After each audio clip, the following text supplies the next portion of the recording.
This is Jesus.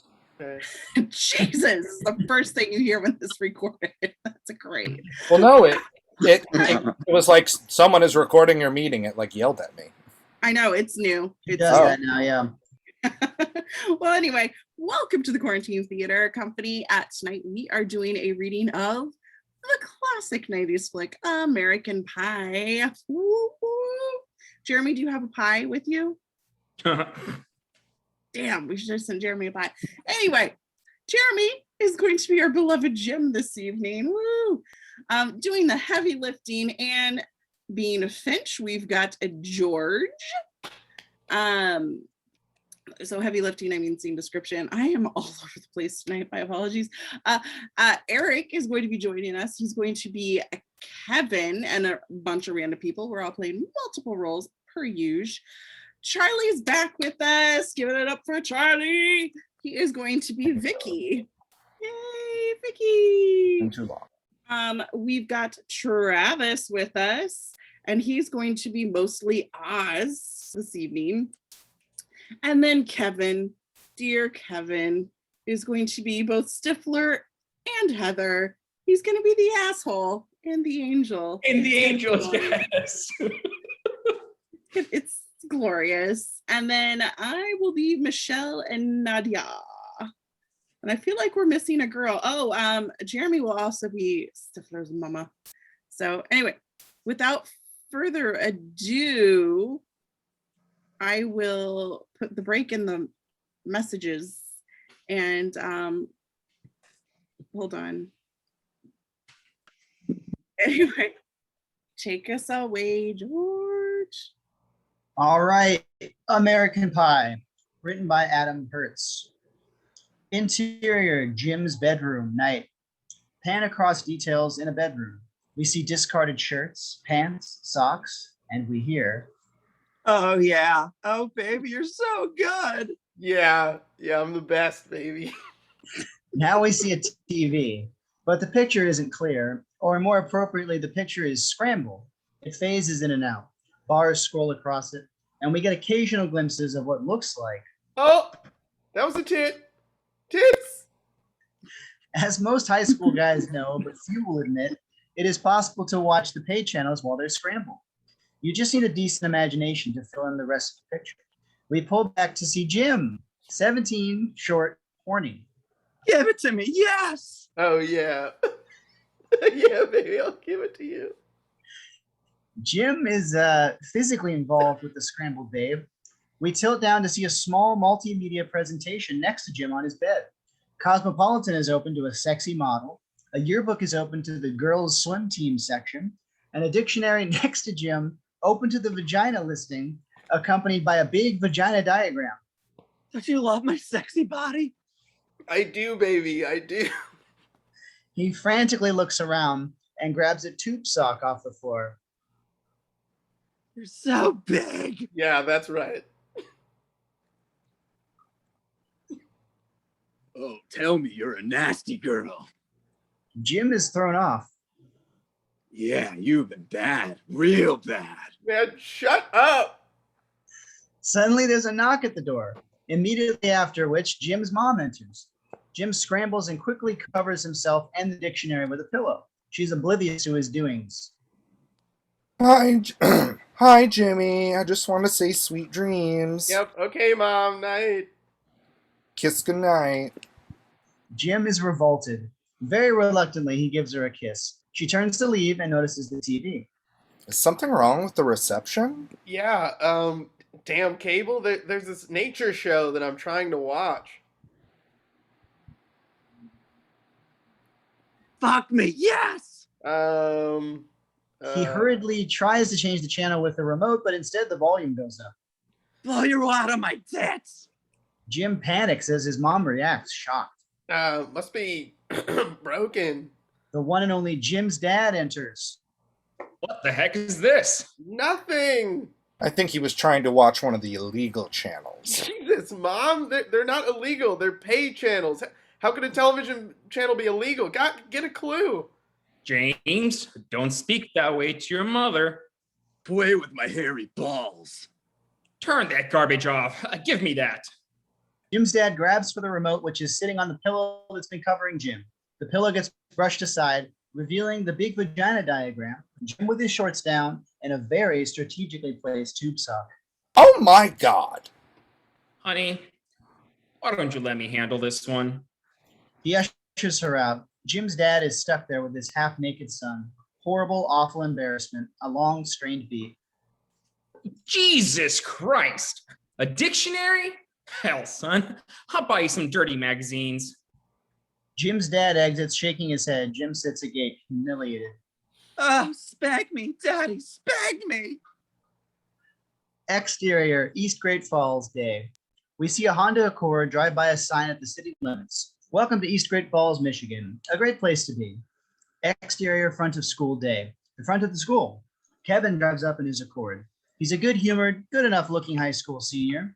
Vicky rides shotgun. Pretty, smart, confident. She's holding a large, thick envelope with a big Vanderbilt return address on it. It's a big, thick envelope, Vicky. You got in. You think so? She tears it open, pulls out a course catalog, various forms, and a letter which she hands to Kevin. Dear Miss Hughes, we're sorry, but after keeping you on the wait list for the past couple months, we decided you are now rejected. Enclosed is a full color brochure on how rejected you are. Kevin, this is serious. Got in. Vicky screams in excitement like a girl at a Beatles concert. Then she laughs and gives Kevin a big kiss and a hug. I love you. Okay.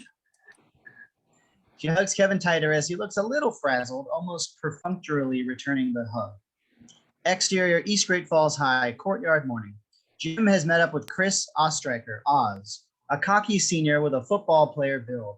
He cradles a ball and a lacrosse stick. Illegal channels? Shit, if there's any channel that should be illegal, it's whatever that woman's channel is. Lifetime supply of pantyhose or some shit. Yeah. Hey, did you see The Little Mermaid on TV the other night? That Ariel. Whew. She's a mermaid, dude. Yeah, Oz, but not when she's on land. She's a cartoon, dude. A hot cartoon. Is there anything you don't jerk off to? C-SPAN. Interior, East Great Falls High, the main hallway, day. Jim and Oz, now joined by Kevin, walk down the hall. Oz bounces the lacrosse ball off a locker, catching it again. Kevin speaks a little distantly, unnerved. Then she said she loves me. Oh, shit, dude, the L word. And you said? Okay. I just hugged her back. You think she was serious? I couldn't tell. She could have meant like, I love you, Grandma, or I love you, Vanderbilt. Just don't bring it up. Hang low, maybe she won't mention it again. Interior, East Great Falls High, senior lockers, day. The guys pass by a group of band dorks, most notable of which is Michelle, who proudly polishes her flute. And what should we do today in band? Instead of playing our instruments regularly, we should play them backwards. It'll be so funny. The band dorks laugh and agree, hilariously in quotes, attempting to play their instruments from the wrong end. The guys shudder. You guys got the Latin homework? Oh, Kevin, you? Please. We're all golden. We're college bound. I figured it out. I can get a C- in every class, and it's not going to make a difference. U of M, here I come. East Great Falls High, the main hall near the pop machine, day. Vicky is talking with Jessica, a friend of hers, getting a pop. We're in the Midwest now, gang, from the machine. Vanderbilt's not far from U of M. Yeah, right. What? We both have cars. Yeah, but no offense, you're talking about a post-high school long-distance relationship, and you and Kevin haven't even done it yet. That's not why we're going out. What the hell are you expecting him to drive to Vanderbilt for? Milk and cookies? Jessica! He'll drive there for me, and I'll drive to Ann Arbor for him. We're going to have sex when he's ready and when I'm ready. It's got to be completely perfect. I want the right place, the right time, the right moment. Vicky, it's not a space shuttle launch, it's sex. So did you do the physics right up? Please. Interior, East Great Falls, Senior Lockers Day. Kevin, Jim, and Oz are still walking down the hall. Paul Finch, preppy, eccentric, is sitting on a bench. Oh, there's our man. Finch, you got the Latin homework? Non habeo, canis meos id comedit. The guys keep staring at the beat. Whatever. Someone is hollering down the hall. Running towards Oz is Steve Stifler. Very clean cut and preppy. He's a maniac, a jackass. Much worse than Oz. Not really part of the group. Over! Stifler. Stifler runs full force into Oz, grabbing him in a bear hug. You coming to the Get on party? the Ostrich, you fuckface. Depends if my date wants to stop by. That junior chick? Nah, I gave her the Heisman. I'm working on something new. Yeah, right. I got an idea of something new. How about you guys actually locate your dicks, remove the shrink wrap, and fucking use them? Dude, it's gotta happen. She's a college chick, you know what I mean? Bullshit. From where? She works part-time at my dad's store. Ha! Yeah, Oz. I bet it's more like your dad works at her store. Dude, he does not. Really, Stifler? He's the manager. Oz gives a little nod, avoiding the issue. Hey, man. I'm not making fun. I'm fucking impressed. I mean, foot long or 6-inch wider wheat? That's some serious shit, master. Oz musters a little laugh. Stifler, you're such an asshole. Myers, what's the deal with you and Vicky anyway? You've been going out since homecoming and all she'll do is blow you. Shit, I drop her like a steaming turd. Do you commonly grasp warm pieces of stool? I do when I'm throwing them at your mom, you damn freak. All right, then. See you guys tonight. I'll look for you in the no fucking section.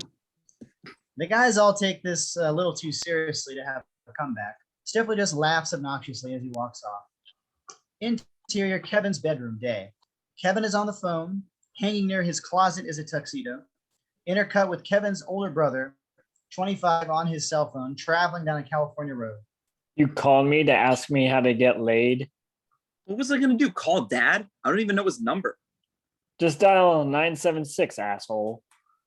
Yeah, well, anyway, I thought you might have some advice, brother to brother. I mean, I think tonight we might really, there's a chance that, Have you ever heard of the Bible? What? Not the Bible. Well, that's not really the name, but we always call it that. Does it tell me how to get laid? You know what? Never mind. You're not ready. Ready for what? Whoop, you're fading out. Good luck at the party. Interior, dog days, late afternoon, a small nostalgia themed dive. Despite the theme, classic rock plays. Kevin, Oz, Jim, and Finch sit at a table. They munch on hot dogs piled high with condiments. You ever hear of something called the Bible? Once in church, dude. Jim is paging through Great Falls equivalent of the LA Weekly. Ooh, here's an easy one. Attractive SWF, fun-loving, and a youthful mind seeks outgoing companion. Okay? Attractive, ugly. Fun-loving. Insane. Unlisted age plus youthful mind equals old. No, charming is old. Older is really old. Youthful mind is dead. Perhaps you should consider actually answering that. Finch, you can be the one to date a nearly dead insane chick. Eat your damn imitation hot dog. This is no imitation. Removing the hot dog from the Ultra Dog yields a better dog. Behold, Ultra Dog, no dog. Finch displays the cross-section on his hot dog. It's all condiments. The guys react with rehearsed offense. All right, I'm shooting for a 9 o'clock ETA. Beer in hand by 5 after. You can crash at Stifler's? It's all good. Breath check. He hands out a stick of gum to each guy, automatically skipping Finch, who pulls out a small hotel bottle of Scope. He gargles with it, spits it into his drink cup. Dude, I wish you wouldn't do that. You got something up your sleeve for tonight, Finch? A foolproof plan, my friend. You shall see. Oz has tuned into the song in the background. Blinded by the Light, the original Springsteen version, not the Manfred Mann remake. And little Hurly Burly came by in her hurly whirly and asked me if I needed a ride. How the hell do you sort of know all these songs? It's early Springsteen, dude. It's classic. This was before the cheesy remake. This was a remake? Into what? Blinded by the light, cut loose like a deuce, another runner in the night, blinded. At least now I know what the hell you're saying. Sort of. So does my hair look better like this or like this? Who cares? Nadia does. The Czechoslovakian chick, she might be there tonight. Now, do you think she'd prefer cool hip Jim or laid back Jim? The difference is so phenomenal, I can't decide. Exterior dog days, magic hour, continuous. They exit the restaurant. What about you? You're the one with the girlfriend, and you're still stranded on third base. You know, I've never got that shit. What exactly constitutes third base? Contact, dude. Then where does a blowjob figure in? They ponder this for a moment. Shortstop. Of course, you don't make it to third and you're out.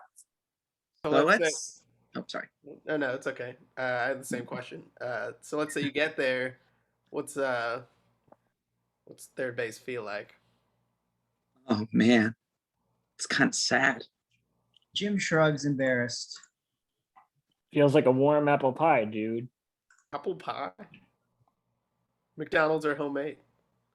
They just look at him. Finch hops on his scooter. Gentlemen, see you at the Bacchanalia. He meeps his horn and buzzes away.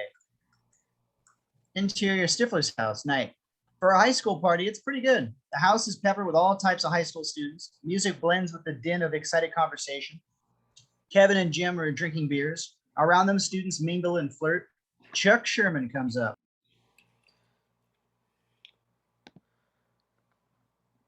What's up, fellas? Hey, Sherman, scoping the babes. Indeed, some fine ladies here, boys. Confidence is high. Repeat, confidence is high. Sherman is moving to DEFCON 2, full strategic arsenal ready for deployment. You've got something going? Did you see that central chick, brunette? No. No. She's around. Seems that she's taking a liking to me. Fellas, it's time that she experienced the Shermanator. Yeah, okay, Sherman, whatever. I'm a sophisticated sex robot sent back through time to change the future for one lucky lady. Yeah, man. Right on. Sherman saunters off into the party. Hopeless. Vicky approaches, having a good time, joining the guys, exchanging greetings. Jim spots Nadia across the room. She's beautiful, a masterpiece of a woman. Oh shit. There she is. It's Nadia. You like her? Her sponsor family lives on my block. Why don't you talk to her? What would I say? Just tell her what's going on in your mind and smile. You've got a good smile. Come on. Gotta go. Kevin and Vicky disappear into the crowd just as Jim sees Nadia approaching him. He freaks. Kevin, get back here. But he's gone.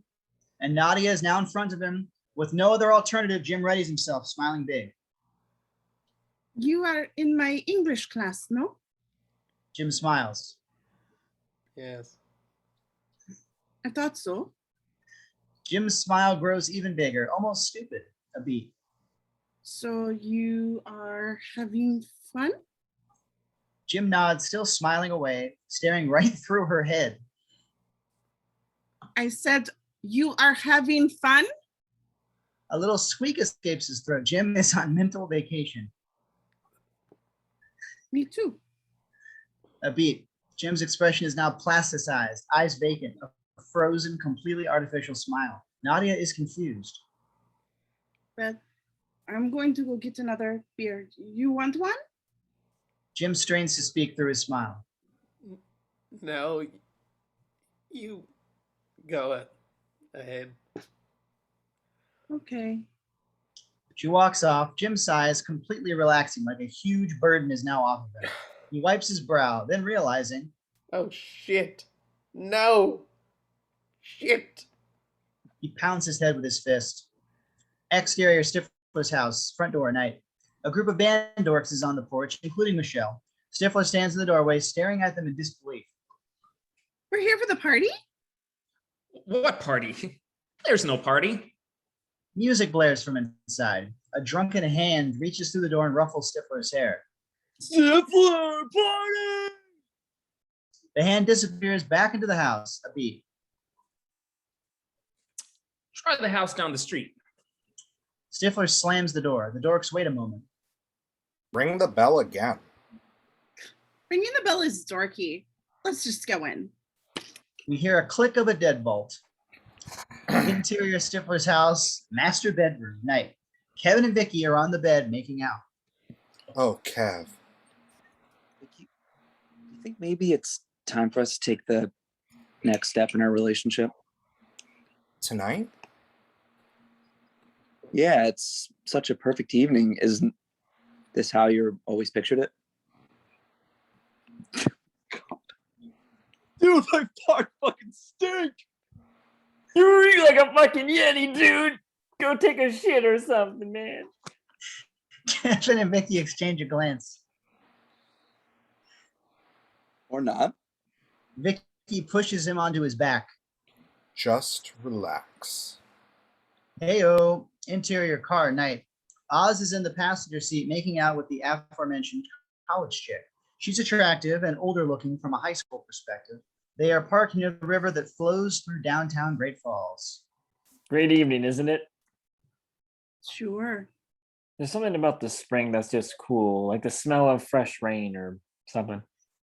At this, she snuggles up to him. Oz smiles confidently, and Suck me, beautiful. the college chick backs off, confounded. What did you just say? Suck me, beautiful. The college chick's eyes flutter in disbelief. She tries to keep her cool, but can barely restrain her laughter. What? Oz attempts to maintain a suave exterior, but he's just had the rug pulled from under him. My friends call me Nova, as in Casanova. God, you need some work, buddy. She bursts into laughter. Oz is ill. Well, geez, don't laugh at me. Seeing Oz's defeated expression, she collects herself. Look, Chris, there's just some things you need to learn. That's all. Like what? She sees that he's lost and almost feels sorry for him. All right, well, you've got to tone it down. You don't need to go all to Lookout Point and spout cheeseball lines to be romantic. Okay. You have to pay attention to a girl. Be sensitive to her feelings. Relationships are reciprocal. I'm not good at maths. She's trying not to laugh again. Hon, I'll drop you off at your friends. Oz couldn't be humiliated any further. Interior Stifler's house, kitchen, night, same time. Oz is nursing a beer, having just told the story to Jim, Stifler, and some guys. You actually said that? Shut the fuck up. Hey, you did better than you did better than I did, Noah. Oh, that's really reassuring. And don't call me Nova anymore. I'm a fraud. This is pathetic. I'm gonna find me a little hottie. Stifler strides into another room. Suck me, beautiful. Oz wallows in his beer can, beaten. Interior Stifler's house, the master bedroom, night. Vicky is pleasuring Kevin. You know.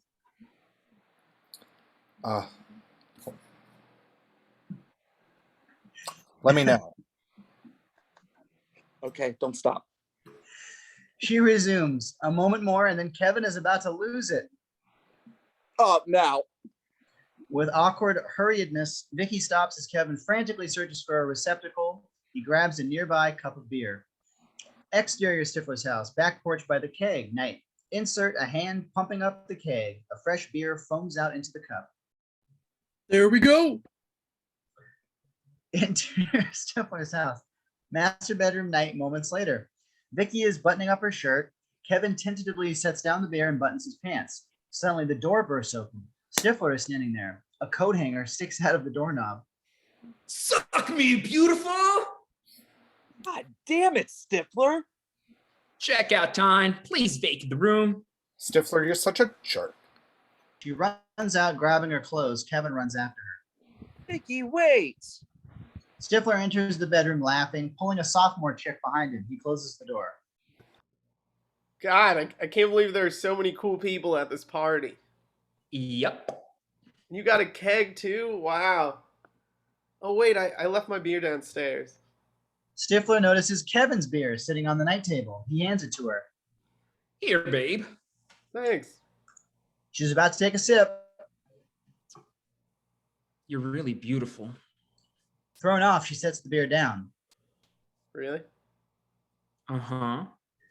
She's totally enthralled.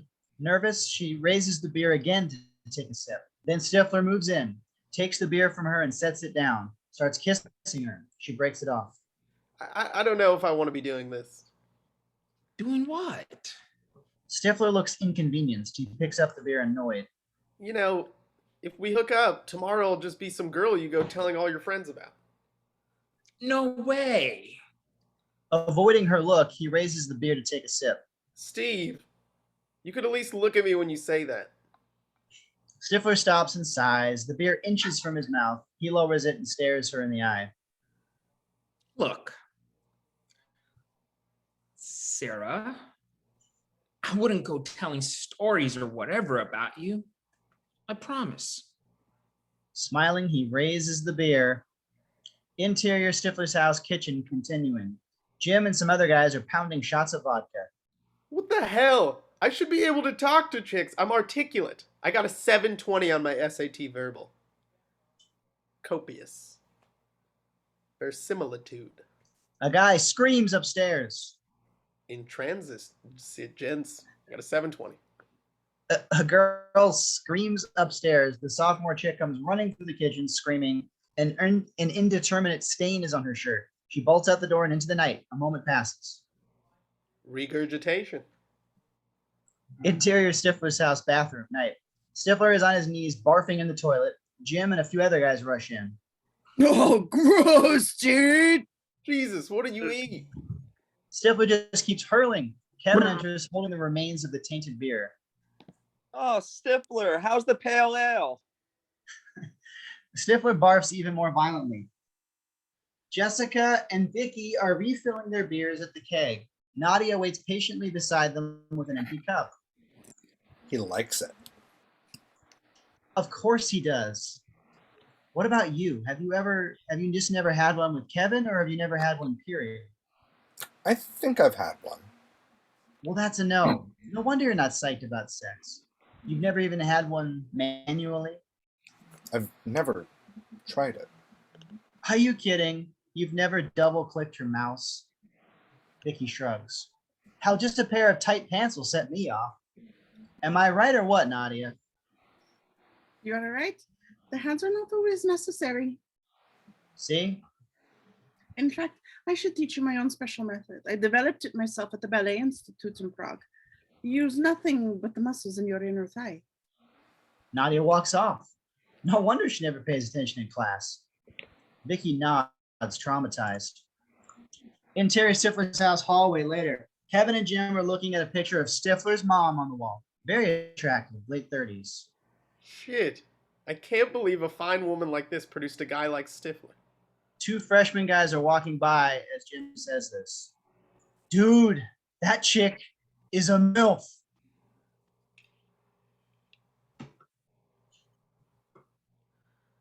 What the hell's that?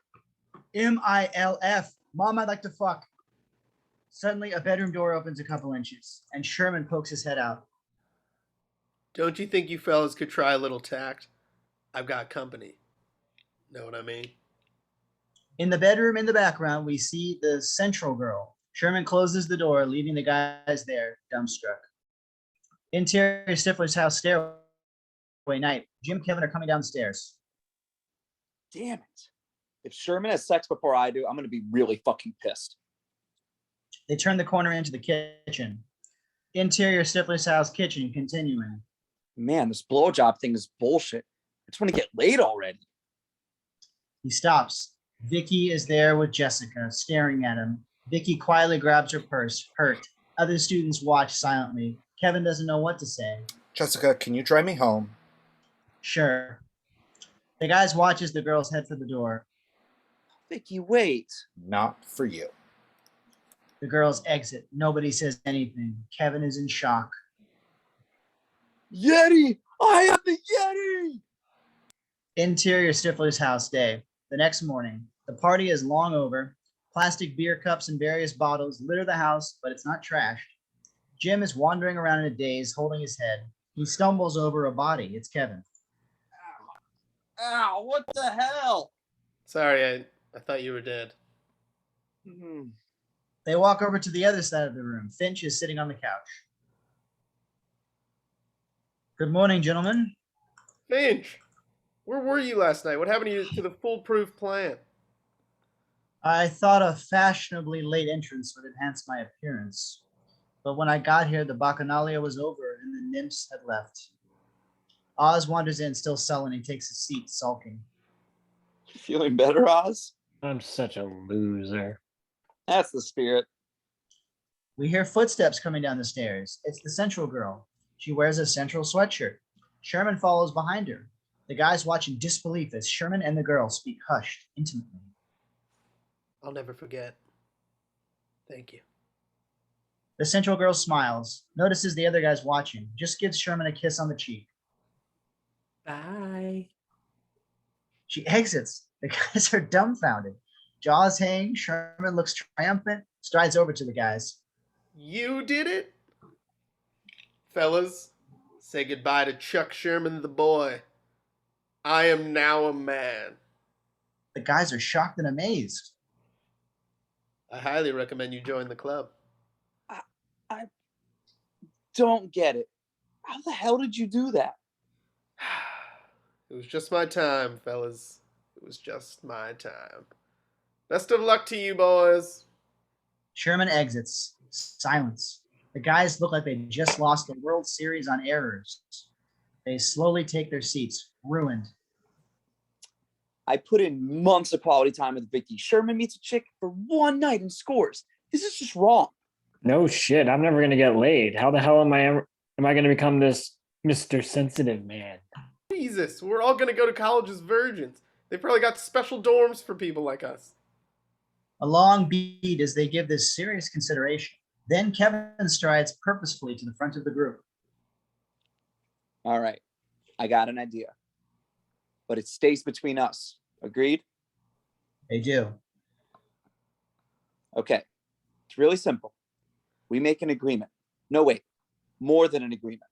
Like a bet? No, a pact. No money involved. This is more important than any bet. Now, here's the deal. We all get laid before we graduate. A beat. Dude, it's not like I haven't been trying to get laid. Well, this is different. This is better. Think of when you're working out, Oz. You need a partner, someone to spot you, someone to keep you motivated. Oz nods, getting into it. Kevin smiles and continues, arms outspread.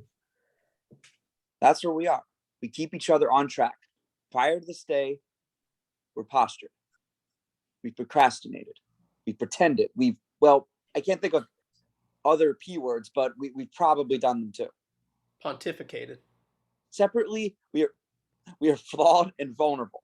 But together, we are the masters of our sexual destiny. Their tiger style, Kung Fu, is strong, but our dragon style will defeat.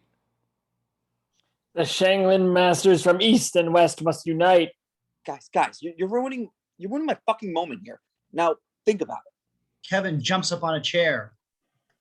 No longer will our penises remain flaccid and unused.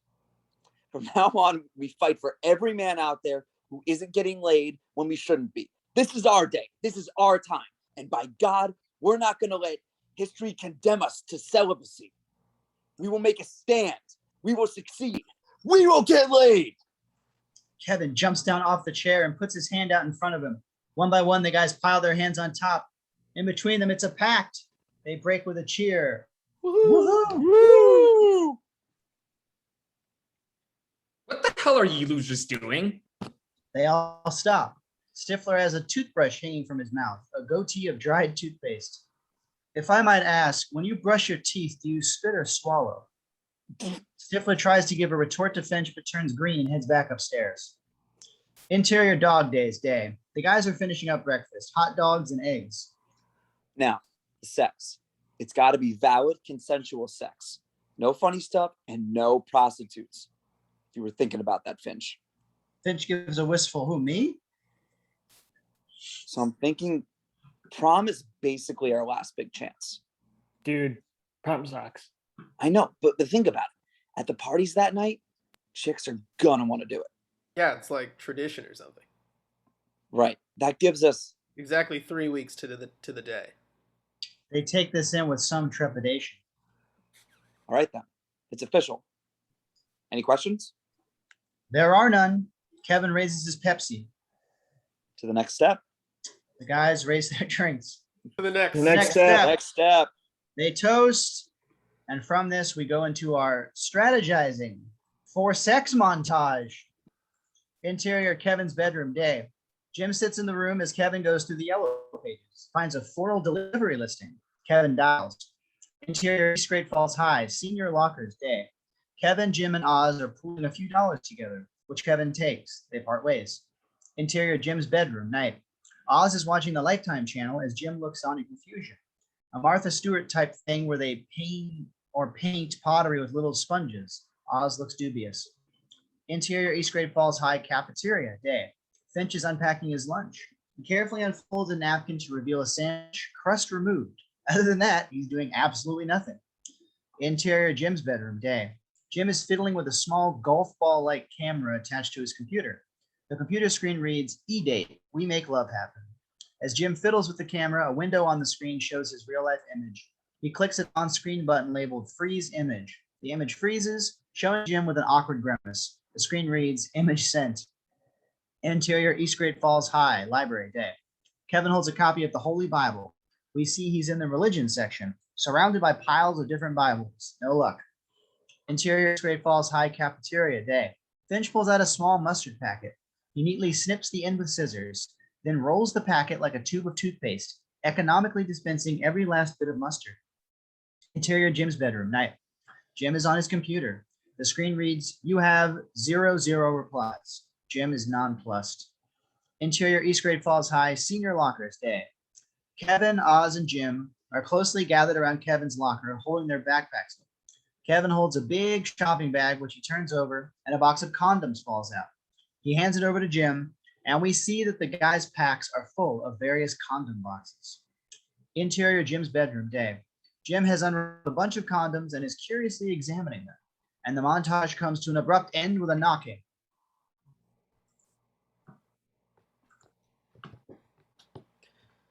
Just a minute. He opens the bedroom door. Jim's dad is standing there. Can I come in? Yeah, sure. You're not busy. Dad, come in. Jim's dad reluctantly enters, carrying a brown paper bag. He takes a seat on Jim's bed. Sit down, Jim. Let's talk. Jim takes a seat next to his dad. Okay. These are for you, from father to son. Jim looks at the bag, uncomfortable. Hesitantly, he takes it slowly, dreadfully. He pulls out a copy of Perfect 10. Dad. Jim's dad is doing his best to be the good father. Go ahead, son. There's more. Beyond embarrassed, Jim reaches into the bag, cringes, pulls out a penthouse. Now, that one's a little more graphic. I know, Dad. Oh, Okay. Let me show you. Jim's dad takes the bag back, pulls out a copy of Shaved. This, son, is your more exotic dirty magazine. Dad, I know. Do you know about the clitoris? Yes, Dad. Sometimes it can be pretty hard to locate. Thank you, Dad. I got it. Okay, well, that about covers it. Jim murmurs something incomprehensible. Now, let's put these somewhere where your mother won't find them. Jim's dad takes the stack of magazines. He goes to open Jim's night table. Jim freaks, Oh, no, wait. but it's too late. Jim's dad is face to face with the unraveled prophylactics. He sours. I'll have to save this speech for another day. I'm too worn out. Jim's dad exits, a condom stuck to the back of his pants. Interior, East Great Falls High, near the Hall of Fame, day. Kevin is trying to talk to Vicky. Did you get the flowers? What about the poem? She doesn't care. Vicky, please don't do this. Vicky stares him right in the eye, strong. I'll think about it. She slams her locker and walks off. Jessica is nearby. She's overheard. You'll get her back soon enough. That's easy. She likes you. What you need to do is learn to press a girl's buttons. You've got to give her what she's never had. What? I'll give you a hint. Oh, yeah. Comprende? You mean an orgasm? You got it, stud. Well, I'm pretty sure No, you haven't. that one time. No. Well, of course, I want to give her that. I mean, what do you think? I don't care about her. Do you? Of course. Do you love her? Kevin squirms. I don't know. You can't ask me that. Well, if you want to get her in the sack, tell her you love her. That's how I was duped. Well, I don't want to dupe her, Jessica. I say it. I have to be sure I mean it. Well, it's up to you. The big L or the big O. Suddenly Stifler comes running up breathless. Dickhead, you gotta see this. Interior, East Great Falls High, the little auditorium moments later. The vocal jazz group is practicing, singing one of those doo-wop a cappella love songs, i.e. Love You Like I Do. Singing with the group is none other than Oz. He's not doing too badly, but mainly he's checking out the various vocal jazz girls, smiling at them, giving suave little waves. Kevin, Stifler, and Jim take seats in the back of the auditorium listening. This is unexpected. What did you cocks do to him? Shit! If Coach Marshall sees this, he'll kick Oz off the team on principle alone. The song finishes. Oz bounds up to the other guys. Hey guys, you came to watch me in action? Yeah, I think you sounded pretty good. I think you need your balls reattached. Keep it down, dude. What the fuck are you doing here? This place is an untapped resource. Check it out, dude. These vocal jazz girls are hot. Angle on some vocal jazz girls. A few of the girls are gathering their stuff, one of whom is Heather, conservative looking, cute. Hey, we've got Conan the Barbarian singing with us. Maybe he'll crush some beer cans on his forehead. I think he's got a nice voice. Go talk to him. Maybe you could teach him how to read. Heather shakes her head. Back to Dipshit! You're expecting to score with some goody-goody choir girl Pris? Dude, watch me work. They go for sensitive studs like me. Oz waves goodbye to a final choir girl. Exterior, East Great Falls High, courtyard later. Finch is sitting on a bench reading the paper, carefree. Kevin and Jim approach. This is your plan, Finch? Yep. He turns a page, skims the articles, a beat. This, right now. Uh-huh. You're just going to sit there and drink your coffee? Mochaccino. Actually, in the spirit of the pact, I do need to ask for your cooperation in one small factor. Of course, Finch. What? Whatever you hear about me, you agree. What are we going to hear? You'll see. I gotta go. 16-minute round trip. Finch, don't you think it's about time you learned to take a dump at school? When was the last time you looked at the facilities here? 15 minutes ago. Finch shudders and walks away. Kevin and Jim stand there, dumbfounded. An enthralled girl approaches. Guys, was that Paul Finch? Yeah. You guys have like seen him in the locker room, right? Yeah. Is it true that he's really huge? I have no idea. Finch showers in a bathing suit. No, it's true. He is really big. Oh yeah, enormous. Whoa! Does he have a date for prom yet? Definitely not. No way! She hurries off to a group of girls sharing the gossip. They all seem very interested. Finch hasn't done a damn thing, and he's got girls lining up already. Interior Kevin's bedroom day. Kevin is on the phone.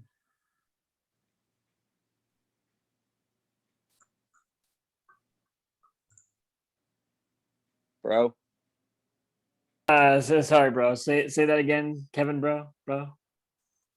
I thought you might know a trick or something to make her, Intercut with interior sushi bar day. Kevin's brother is on his cell phone. A sushi chef prepares food behind the counter. Orgasm? The sushi chef looks up. Kevin's brother turns away.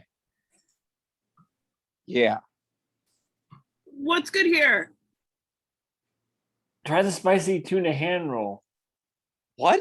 How do I do that? Forget that. Look. Is that all you're interested in? Ways to get your girlfriend into bed? Well, no, I think. I guess it would be good to be able to return the favor. I mean, it would be nice to know like what she enjoys things as much as I do. That's good. That's what I need to hear. Now you qualify. Qualify for what? You've just inherited the Bible. Interior East Great Falls High, back of the library day.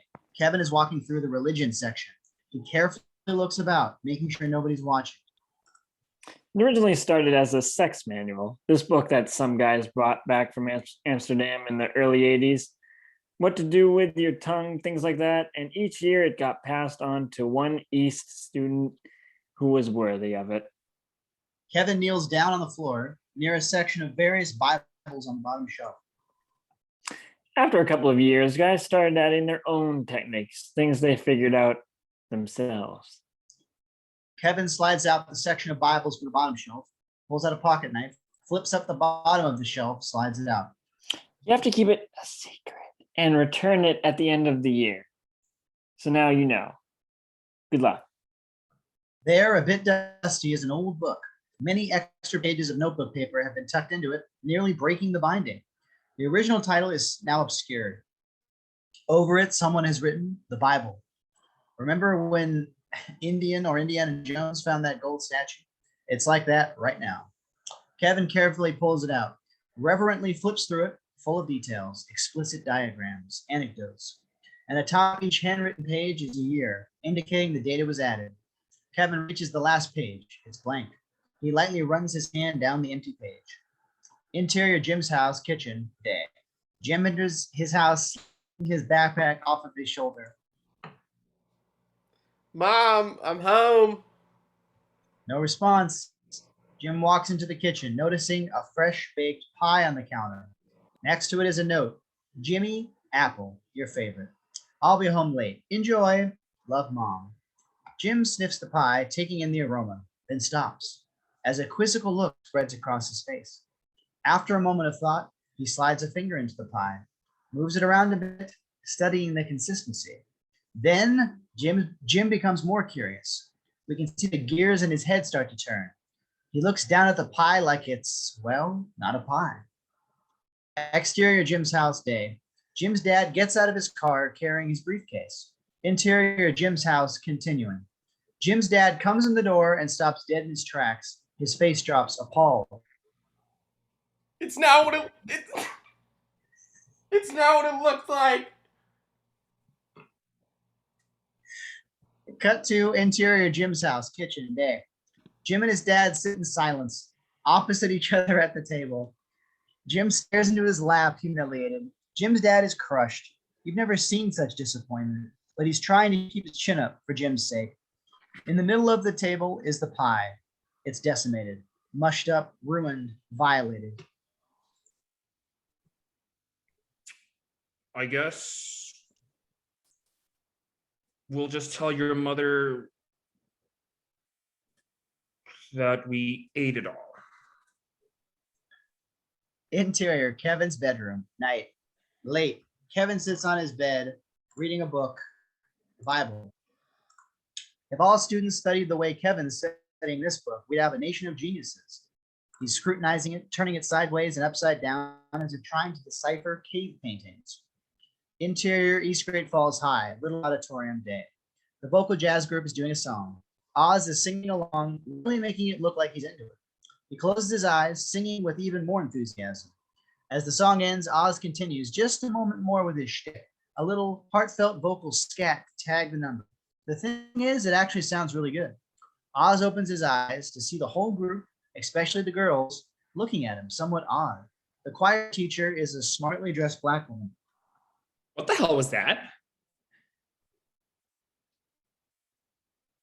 Oz. Sorry. What was that? Sorry. No, it was good. Oh, well, it came from the heart. Well, then keep it coming. All right, people, good work. Keep it up and we'll do great at the state competition.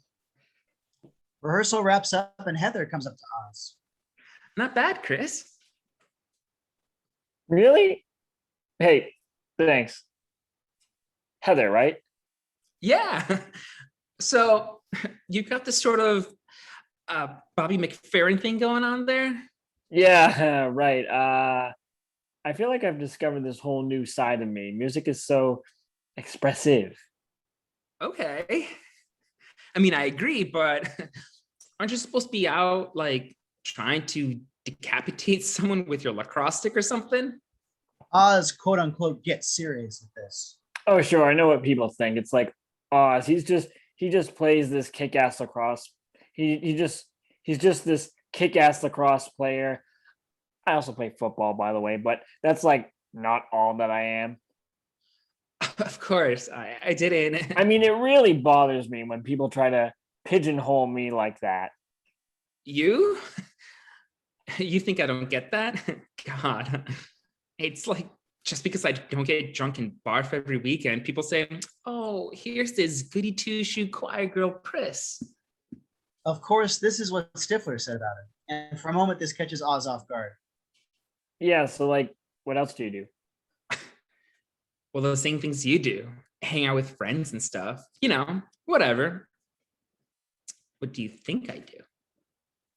I just realized that I didn't even know anything about you. I was interested. Oh, that's okay. Cool. Exterior, East Great Falls High day. Kevin is walking home with Vicky. He's a couple paces behind her, almost tagging along. I was being selfish and majorly insensitive, and I'm a total idiot. I think shithead really says it. Yes, I'm a shithead. I'm a complete and total shithead. She cracks a little smile. And I want to try to make it up to you. How? Vicky stops walking, looks at Kevin. Exterior Vicky's house day. Vicky's perfect suburban home as we hear Vicky moaning in ecstasy. Ooh. Shh. Parents are downstairs. Interior Vicky's bedroom day. Tight on Vicky's face in sexual bliss, writhing. Oh, Kevin, don't stop. Just a second. We see that Kevin is kneeling on the floor. Vicky's legs are to both sides of him. He's ducking down, consulting the Bible, which is hidden beneath the bed. It's open to a page titled The Tongue Tornado. Kevin resumes out of frame. Vicky goes nuts. Oh, God. Vicky reaches blindly for a pillow. She squeezes it over her head, moaning into it. I don't have a pillow close enough. Holy shit, full. Oh. Noticing that Vicky now can't see him, Kevin cautiously pulls out the Bible from under the bed, sets it next to her. He constantly refers from the book to Vicky and back again. Interior Vicky's house, kitchen day. Vicky's mom is straining some pasta. On the fridge, we see a collage in tribute to Vicky. Her senior portrait, National Honor Society certificate, a report card. Hun, can you tell Vic to come on down for supper?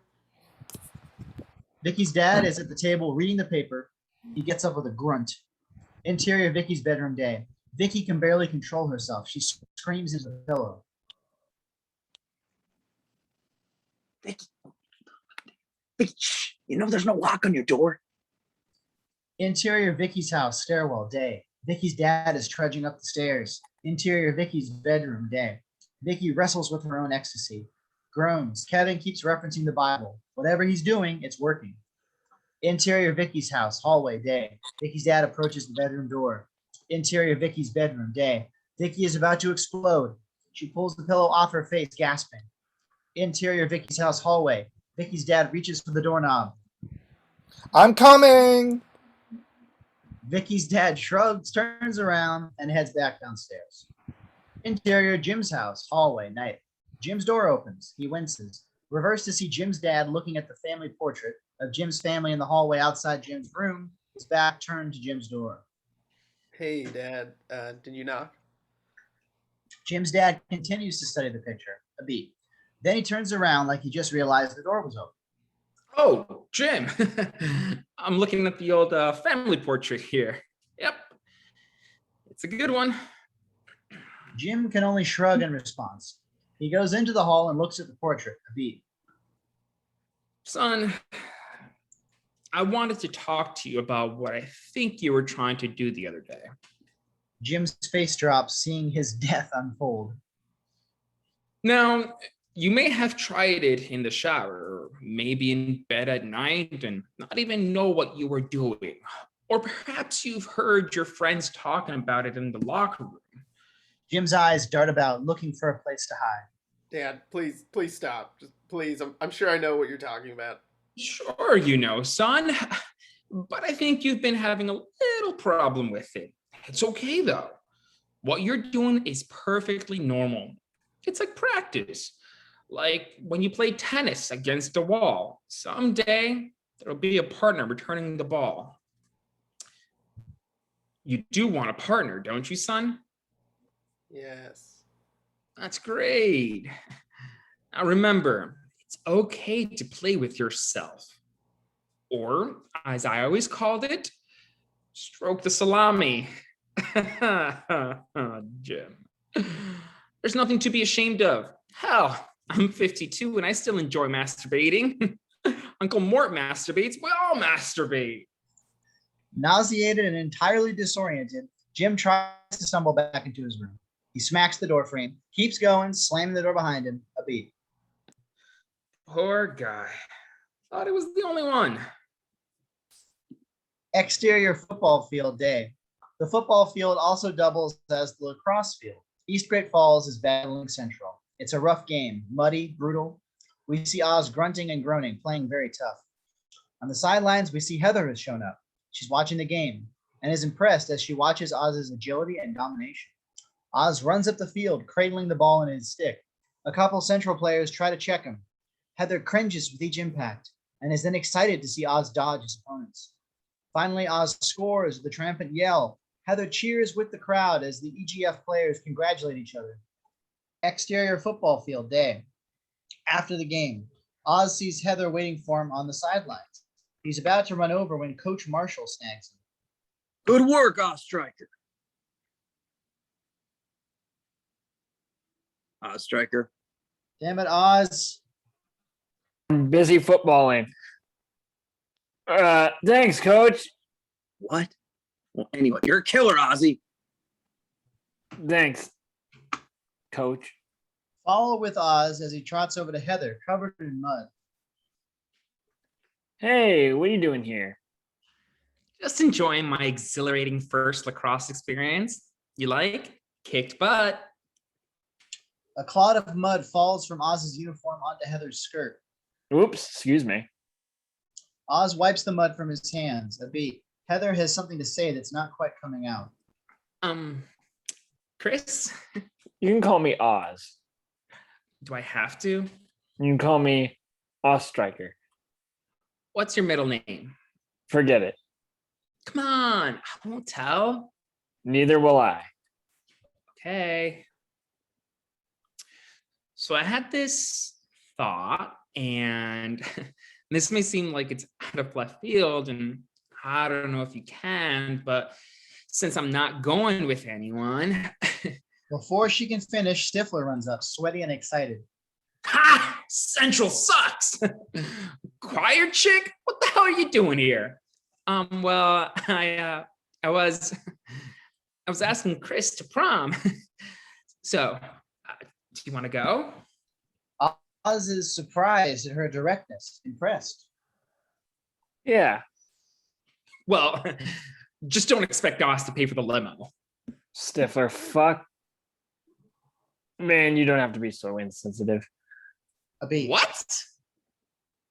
Whatever. Look, don't forget, my cottage after prom on Lake Michigan. Stifler joins some other lacrosse buddies. All right, cool. I got to hit the showers, but I think this will be really good. Yeah, me too. Okay, cool. They share a smile. Then Heather walks off towards her car. Oz trots off to Stifler and the other lacrosse guys. My man Oz, working it with the choir babes. Yeah, go Oz. Woo, Oz laughs, yeah. embarrassed. Yes. Etc. Go Oz. Oz laughs, embarrassed. Hey, you know what I can say? Hey, you know what can I say? I dig those cute little sweaters she wears.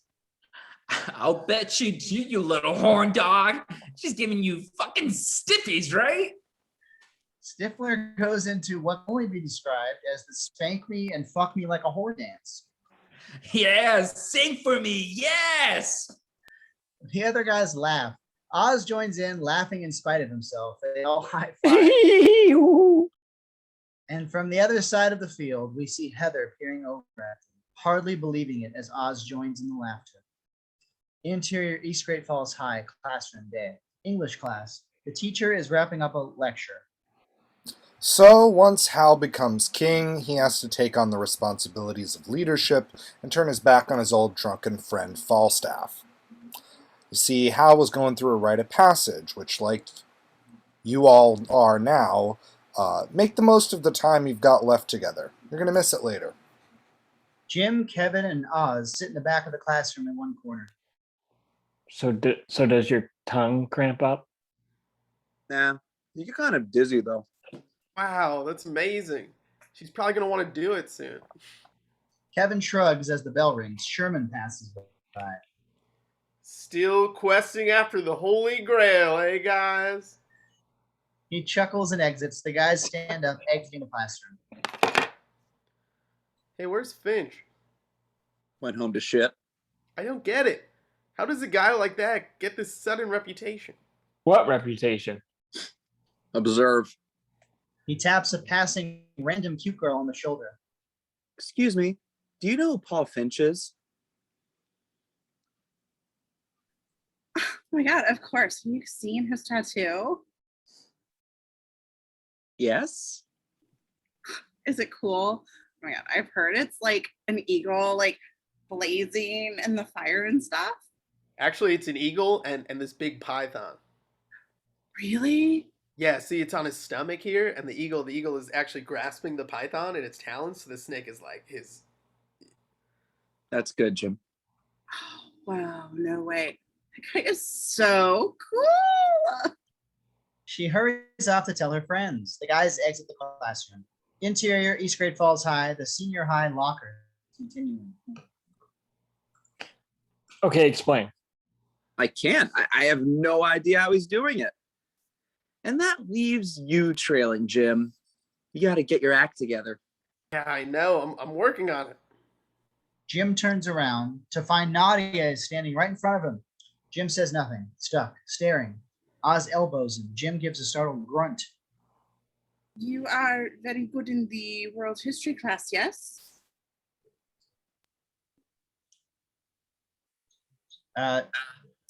Jim looks over to Kevin and Oz, who excitedly give him encouraging looks and gestures. Yes. No. Yes. Perhaps you can help me with my studies? The guys nod. Yes, yes. Okay. That would be cool sometime.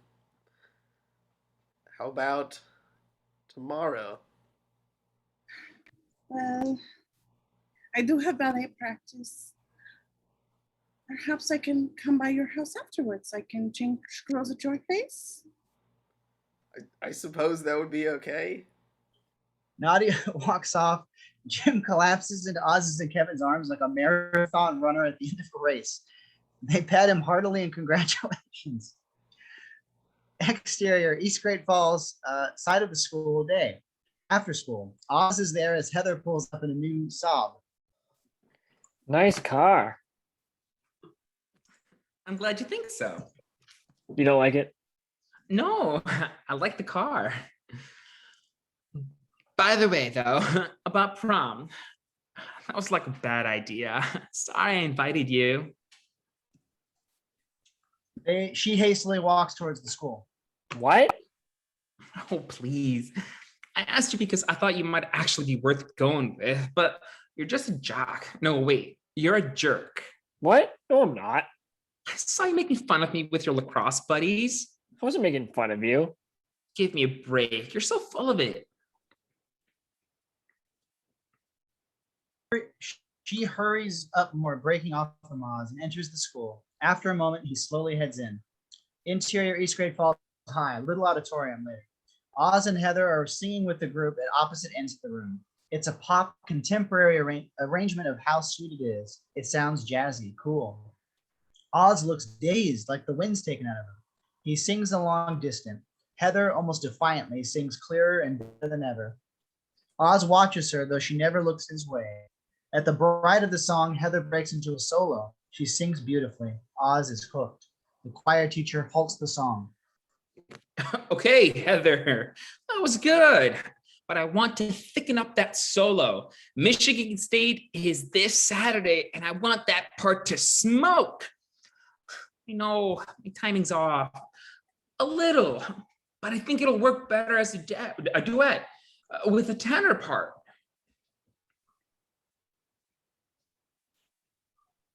I'll do it. And a beat as the choir teacher is impressed, and Heather looks indifferent. I'll do it. Okay, then. The rest of you okay with that? The rest of the choir agrees as Heather looks to Oz with skepticism. Great. See you tomorrow. The group starts packing up. Why are you doing this? Because I want to. Yeah? Well, you can't fake your way through this. You better practice. She leaves. Yes. Interior, East Great Falls Library, day. Jim, Kevin, Oz, and Stifler. Fuck me! You're gonna have a naked Eastern European chick in your house and you're telling me you're not gonna take advantage of that? What am I gonna do? Broadcast her over the internet? You can do that? No way. I can't do that to her. Damn it, Jim! Get some fucking balls. If you don't have the guts to photograph a naked chick in your room, how are you even gonna sleep with one? Now all you gotta do is set up some sort of private link or whatever on the net and tell me the address. The guys ponder this. You can send me the address too. What? Damn it. What if I'm doing this, how the hell am I gonna watch? Save you a seat. Interior, Jim's bedroom, day.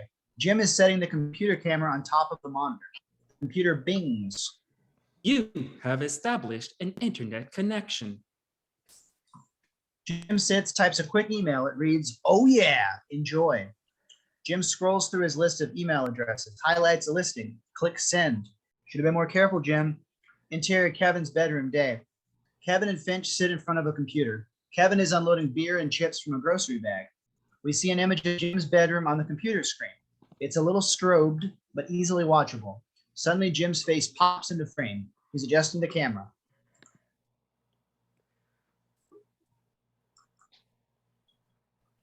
There we go. Interior Jim's bedroom day. We see the same image on Jim's screen. Jim turns off just the monitor. It looks like the computer is off. The bruise is undetectable. Jim's dad enters with Nadia. She's in sweats and a leotard, carrying a duffel bag over her shoulders. Jim's dad is delighted, fidgety, almost giddy. Son, this lady's here for you. I know. Hey, Nadia. Hello, James. Ready to study? Oh, you bet he is. Jim's quite the bookworm. Dad. Oh, no, not too much of a bookworm. He's a good little kid, or guy, man. Dad. Okay. I'll let you hit the books. Jim's dad gives a knowing look and exits. Interior Stifler's house, brother's bedroom, same time. Stifler's younger brother, 11, a monster, is tugging at Stifler, who sits at the computer watching Jim's room.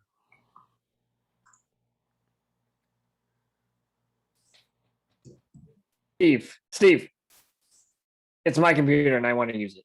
Shut up and watch this. You might learn something. Interior Jim's bedroom, day. So you need a change, right?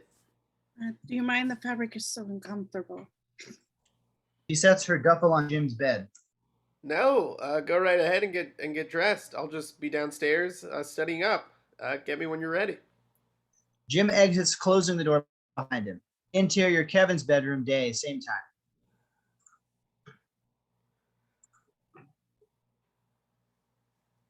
Kevin! Here we go. Interior Jim's house, hallway, continuing. He's off. Jim sprints down the hall, thunders down the stairs. Interior Jim's house, continuing. Jim's mom and dad are sitting downstairs. Jim bolts to the room. Be back in a sec. He practically crashes through the door on his way out.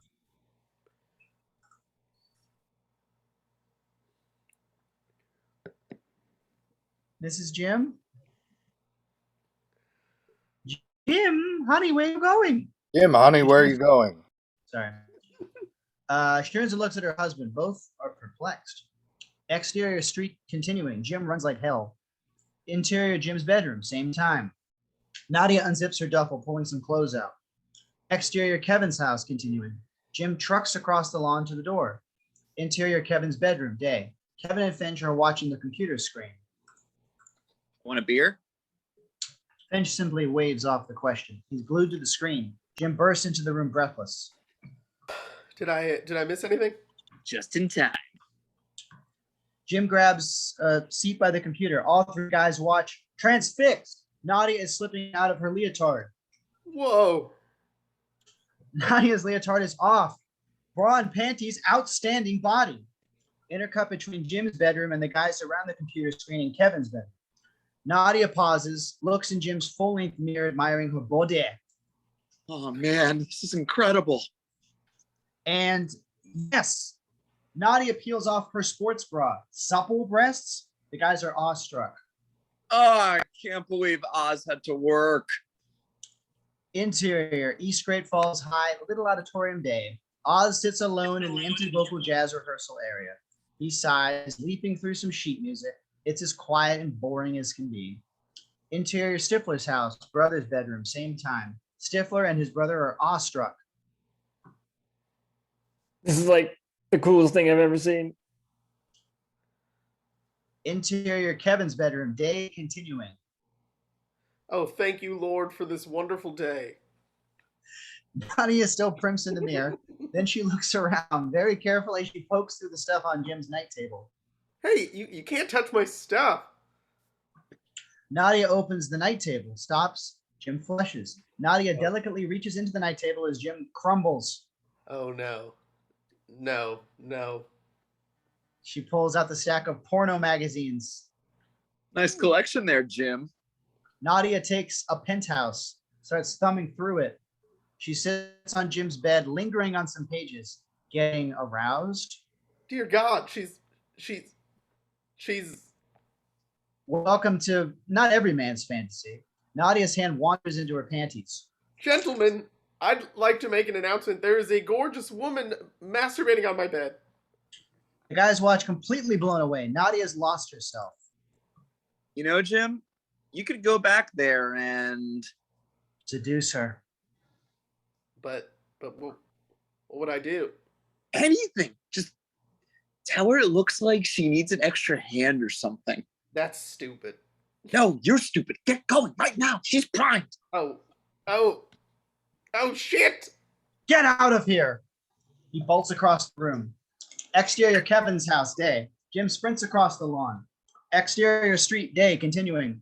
Jim leaps over a row of bushes, wipes out, gets up and keeps running. Interior Jim's house, day, continuing.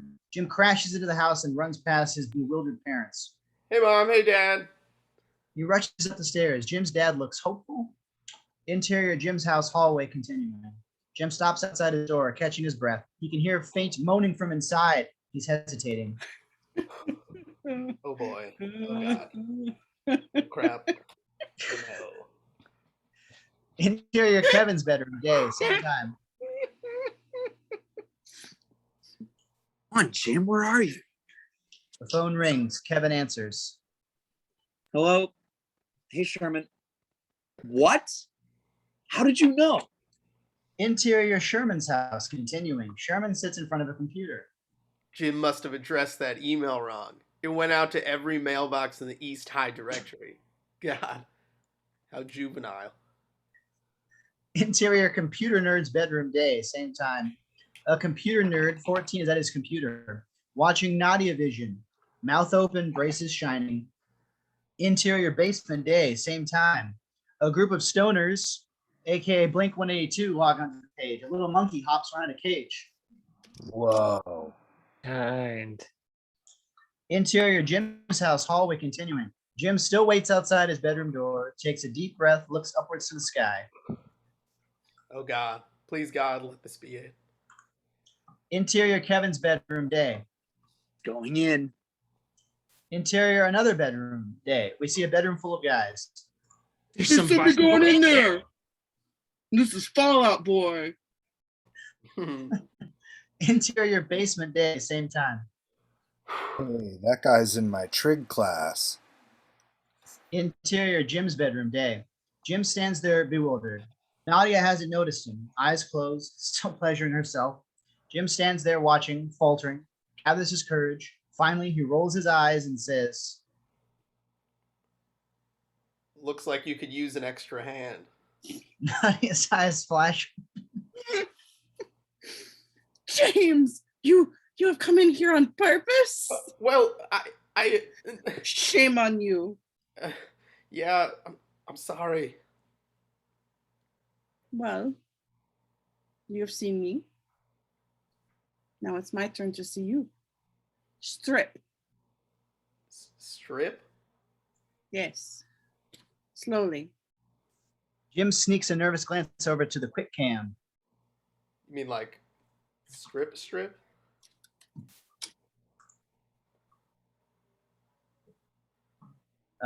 Interior Kevin's For me. bedroom, day, same time. What do you suppose they're saying? No idea. Interior Jim's bedroom, day, continuing. Nadia leans over to Jim's clock radio, turns it on. We hear country music. She flips the dial and we hear a few stations slip by, then a driving Euro techno song. Perfect. She turns to Jim. Move with the music. Okay. He struts clumsily back and forth, takes his shirt off, swings it in a circle around his head, and lets go of it, aiming for the quick cam where it lands. No, you must put your whole body into it. Nadia, I can't. It's Can't what? Do you not want to be with me? I wish to be entertained, James. Jim nods eagerly, concentrates on the music as we see the shirt slide off the camera. Come on, Jim. Jim starts riding to the beat like a hyperactive chicken. Interior Stifler's house, brother's bedroom, continuing. What is this? Interior Sherman's bedroom, continuing. Oh, the horror, the horror. Interior Jim's bedroom day continuing. Jim is into it now. Possibly the worst dancer in the world. No rhythm, no soul. Interior basement day, same time.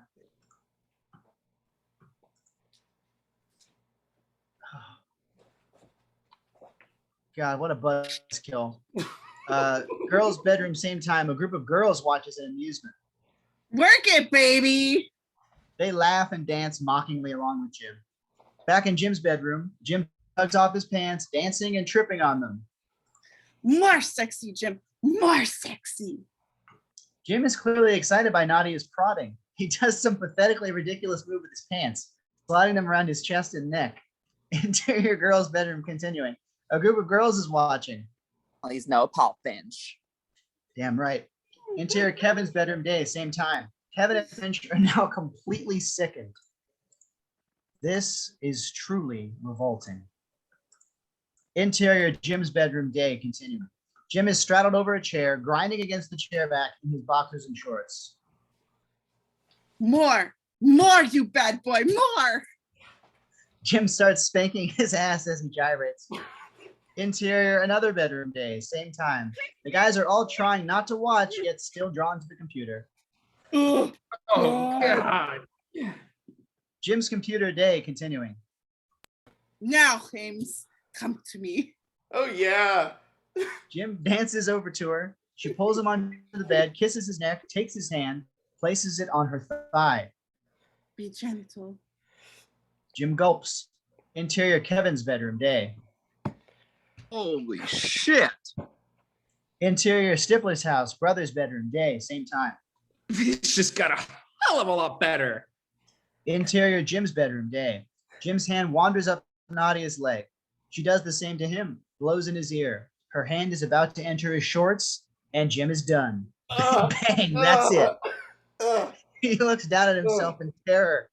Nadia sees and backs away. Jim? Oh no. Interior Kevin's bedroom day. Oh no. Interior basement day, same time. The stoners look well stoned. Bummer. Interior girls' bedroom, same time. The girls are laughing hysterically. Interior Stifler's house, brother's bedroom day. What happened? What happened? He blew it. Literally. Interior Jim's bedroom day. Nadia is getting dressed. You're done, James. Perhaps I should be going now. No, I'm not done. I've got reserves. Nadia, please, I'm begging you. She sees the desperation in his eyes, thinks about it, and smiles. I do like your dirty magazines. Jim digs into the stack of pornos, grabs Shave.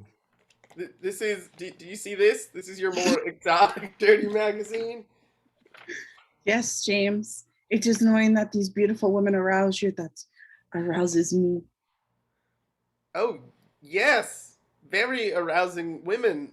They arouse me very much, but not as arousing as you. She goes for this line and gives in. Oh, Jim. She grabs him, starts caressing his body. Interior Kevin's bedroom day. Yes! Yes. Interior basement day, same time. All right, dude. Interior another bedroom day. He's re-engaging. A cheer goes up as the guys celebrate. Interior Jim's bedroom. Groping. They're tangled in each other. Nadia backs off for a moment. Slowly teasing, she hooks her thumbs in the sides of her panties, starts sliding them down. So, shaved is the expression? Close up on Jim as his eyes bug out. Yep, it is. And she is. Holy shit. Interior Kevin's bedroom day. Holy shit. Interior another bedroom day. Holy shit. Holy shit. Interior Jim's bedroom day. Jim is stuck, staring at Nadia. She moves towards him. Nadia is inches from his face. Touch me, Jim. Here. Jim is trembling, straining with himself. A shudder runs through him. And it's over again. Interior girls' bedroom continuing. The girls are laughing again. Again? Again? Interior Kevin's bedroom, day. Oh, not again. Interior Jim's bedroom, day. No, not again. I'm sorry, Jim. I suppose we'll not be doing any studying now. No, I've got reserves. Nadia starts getting dressed. Jim is whimpering.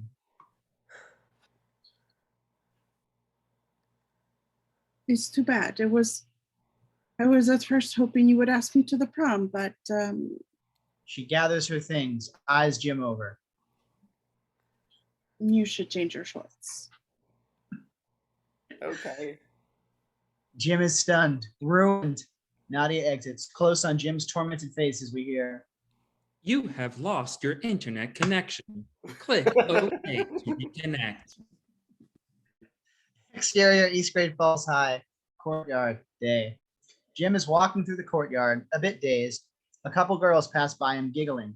He trudges along, noticing a clique of girls staring at him as he passes by, and stoner number one giving him a peace sign, and the computer nerd staring at him like a celebrity. Jim's pace slows. He hears a snicker behind him. He slows even more, taking very careful steps, as he sees a girl doing a really strange dance, and his eyes pop out as he sees that, yes, it's his dance. He stops. Almost everyone is staring at him. Jim pulls his coat up over his face and hurries off into the school like a fugitive avoiding the media. People applaud and laugh. Interior East Great Falls High, main hallway, day. Kevin and Oz catch up to Jim. Here and there, people still give Jim funny looks. Hey, Minuteman. Shut up. You're supposed to be supportive. You still got a chance with Nadia, right? No. Her sponsors here saw the thing on the internet. I don't think they liked it. How do you know that? She's already on a plane back home. Kevin winces. You know, maybe I'm just no good with girls, period. Like, I was born without that part of the brain. I mean, I can't talk to girls, and when I do talk to them, I screw it up. Yeah? Well, come prom night, those excuses aren't gonna do so much good. Jesus, Kevin, rub it in. A nearby old janitor starts guffawing at Jim as he walks by. Interior East Great Falls High, classroom, day. Jim sits waiting for class to start, miserable. Some students are obviously talking about him in the background. Others study and chat. Next to Jim is Michelle, the reject band dork that we've seen earlier. She's got a flute case on her desk. She's blabbering to Jim, the kind of blabbering where every other sentence sounds like a question, even though it isn't. And so one time I was at band camp and we weren't supposed to have pillow fights, but we had a pillow fight. It was so much fun. Jim couldn't care less. And one time we all lost our music and we were supposed to play the song, but we didn't know it. So we just made it up. And we kept playing and playing, but the conductor didn't know what we were doing. It was so funny. Jim looks wistfully over at Nadia's empty desk. So you're pissed about something, huh? You know what I do when I'm angry? I just play some Bach on my flute. It's so relaxing. I learned to do that at band camp. Jim perks up the slightest bit. Hold on. You have no idea why I'm angry? Is it because we have a test tomorrow? Sometimes I get cranky when I know I have a big test to study for. Yeah. That's pretty much it. I thought so, because one time I was at this, What was your name again? Michelle. Okay, Michelle, do you want to be my date for the prom? Really? You seriously want to go with me? Yes, seriously. Are we going to Steve Stifler's party out afterwards? That would be so cool. Whatever you want. Cool. We're gonna have like so much fun. And it's gonna be like this one time at band camp. Interior East Great Falls High, hallway a little later. Heather is walking down the hall. She turns to go into the little auditorium, and through the window in the door, she sees Oz. She stops. Oz is singing, working through the solo, determined to get it right. He bounces his lacrosse ball off the floor in rhythm, keeping time. There's one point that he keeps getting stuck at and going back over. Heather watches this, softening as she sees that Oz is actually putting his heart into it. Finally, he's frustrated. Damn it. Damn it, indeed. He whips the lacrosse ball at the wall. Heather recoils, still watching, unseen by Oz. After a moment, Oz cools off. He gets the ball and diligently starts up again. Heather is impressed. Interior Vicky's bedroom, day. Vicky is doing calculus homework as Kevin looks on, rubbing her shoulders. You're not doing the extra credit problems? No, I'm not. I'm writing a sequence of random numbers that looks like I'm doing the extra credit problems. Mr. Bender doesn't bother to check homework past April. That's my trick. It's everyone's trick, Kevin. But I did pick it up from you. She gives him a little kiss on his hand, continuing with her work. Kevin rubbing her back, more serious. We've come a long way since homecoming. Yeah, we have. You corrupted my 4-point into a 3.95. Indeed, I did. But our relationship, it's progressed a lot. It's time for us to express ourselves in new ways.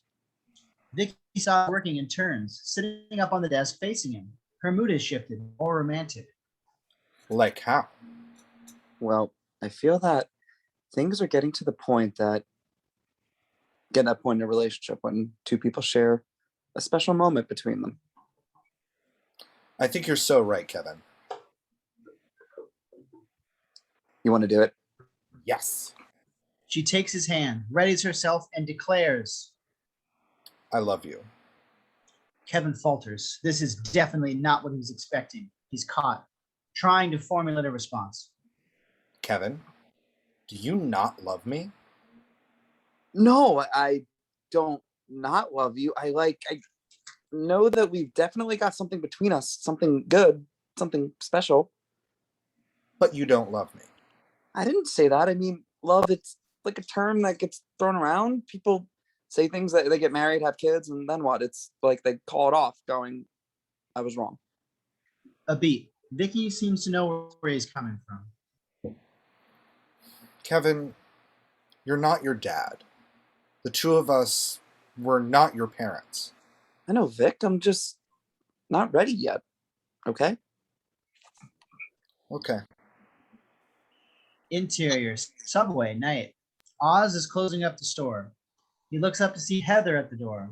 Oz goes and opens it, surprised, embarrassed. The air is awkward between them. Hi, How did you know I was here? Stifler told me. You talked to Stifler? Well, I needed to find you. We're gonna have to practice that song. Okay, cool. Then I'm glad you came. I mean, really. She smiles. Oz lets her in. So you like work nights? An uncomfortable moment for Oz. My dad's the manager. Really? Cool. Tell him his subs are great. He's always too heavy on the vinegar. If you really want a good one, you gotta let me make it. Interior, subway, night. Moments later. Oz is behind the counter. Heather walks down the other side as Oz assembles a sub. My dad's always here running the store, busy and stuff, and I fill in once in a week so we can get a night off. That's nice. So you going to Michigan? Yeah. Well, my parents wanted me to go to Northwestern. I didn't want to write all those extra essays they make you do. I mean, how am I supposed to know what my most emotionally significant moment was? So when my U of M acceptance came in December, I said, hell with it. Onions? What? You want onions? Oh, yeah. So what are you going to major in? Well, State's got a good business school, and I can probably walk onto the lacrosse team. Green peppers? Yeah. So wow, you've got it figured out. Well, I mean, business is okay and lacrosse is awesome, but what am I gonna be? A pro lacrosse player? I really have no idea. Oh, thank God. I thought I was the only one. Well, you're not.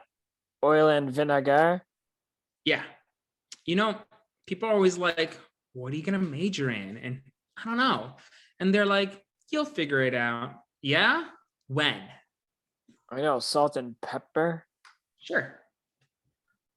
Oz cuts the sub in half with a flourish and puts it on a tray. So we're going to be close next year. You, oh, you mean, yeah, East Lansing and Ann Arbor? Yeah. A beat. A little uncomfortable, but nice. Want to swap your chips for cookies? Exterior subway, night later. The remains of a couple subs are on a table. Oz and Heather are doing their song. It's rough, but they're working through it. And when they're in sync, they sound really good together. We slowly pull back as they sing into the night. Interior, East Great Falls High, mural staircase day. A girl holding out for Finch talks to Stifler. I'm sorry, I really can't go with you. I'm holding out for someone else. You gotta be fucking kidding me. I know it's a long shot, but I figure Paul Finch might ask me. Finch? Shipbreak? Oh gosh, I forgot. You look okay. I mean, you can't even tell. Flustered, she heads down the stairs. Stifler, entirely confused, heads off into the second floor. As the girl holding out for Finch descends, Kevin catches up with her. Hey, what was that all about? He's still embarrassed because Finch kicked his ass. Knocked out a tooth, but you can't see it. Right. And who told you that? Exterior, East Great Falls High courtyard day. Kevin is talking to Greta. She points off screen. Interior, East Great Falls High library day. Kevin is talking to some chick, taking notes. Interior, East Great Falls High outdoor mural day. Kevin is talking to yet another girl. We see that his notepad is a spider web of girls' names, all interlinked with arrows.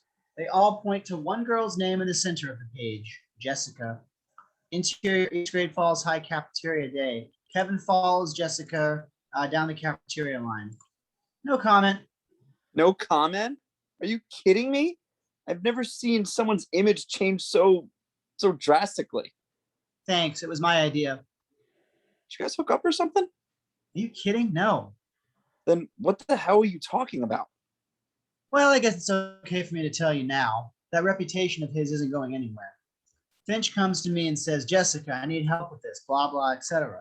So I told him, pay me $200 and I'll tell a couple girls that you're dynamite in bed. So he did, and I did. Oh, I don't get it. That really works. Duh, of course. Naturally, I embellished a little bit. Hey, did you hear that Finch had sex with an older woman? Kevin is speechless. No? Damn, that one was my favorite. Interior, East Great Falls High, guys, showers, locker room, day. Toweled guys exit the steamy showers, doing a macho Great Falls lacrosse chant. They exit frame and we remain on the showers to hear. I needed the shelter of someone's arms. Oh yeah, and they were you were. Ooh, ooh, ooh. I think he's singing. He exits in a towel and goes to his locker next to Stifler. I needed someone to understand my ups and my downs. Oh baby, there you were. Stifler is staring at Oz, horrified, as is everyone else. Oh my fucking god. You're gay. Come on, you know the words. Sing along. No thanks. You've been singing that shit all week. If you try that at MSU this Saturday, I'm pretending I don't know you. Oz stops. Our last game is this Saturday. No shit. Exterior, East Great Falls High, courtyard, a bench, later. Heather is studying outside. Oz stands before her, breathless. His hair is still wet.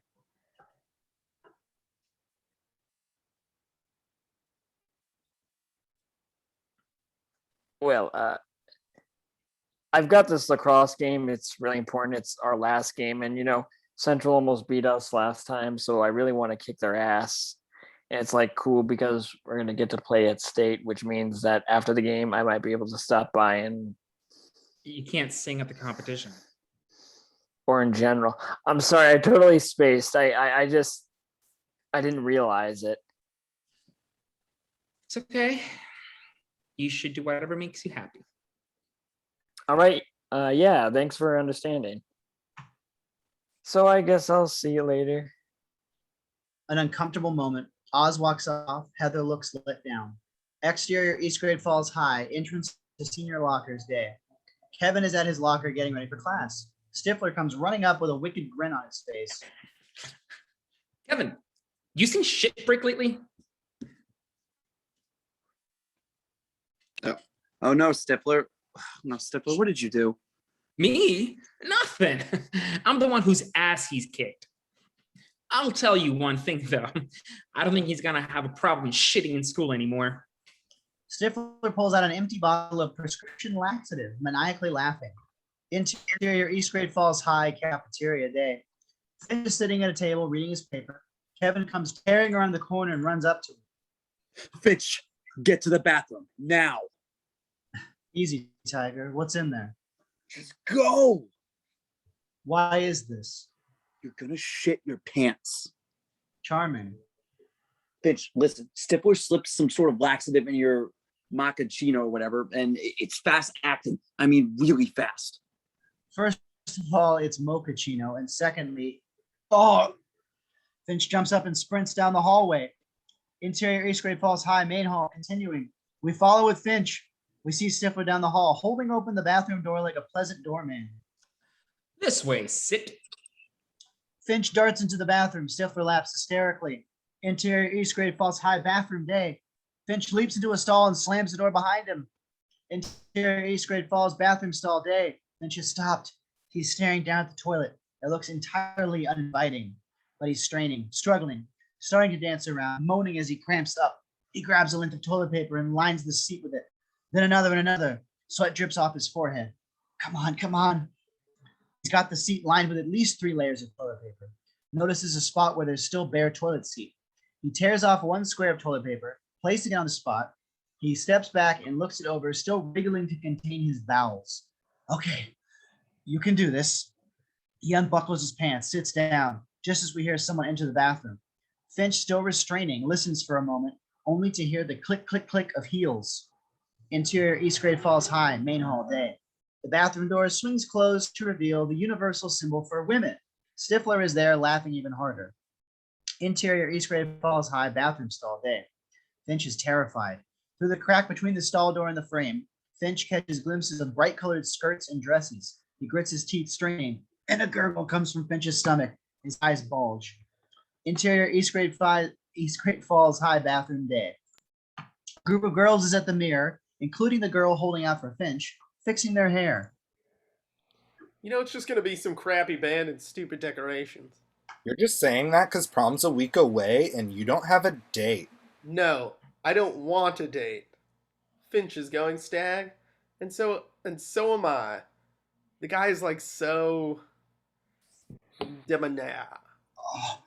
Interior East Great Falls High bathroom stall day. Finch is in hell, desperately trying not to shit, holding it in for all he's worth.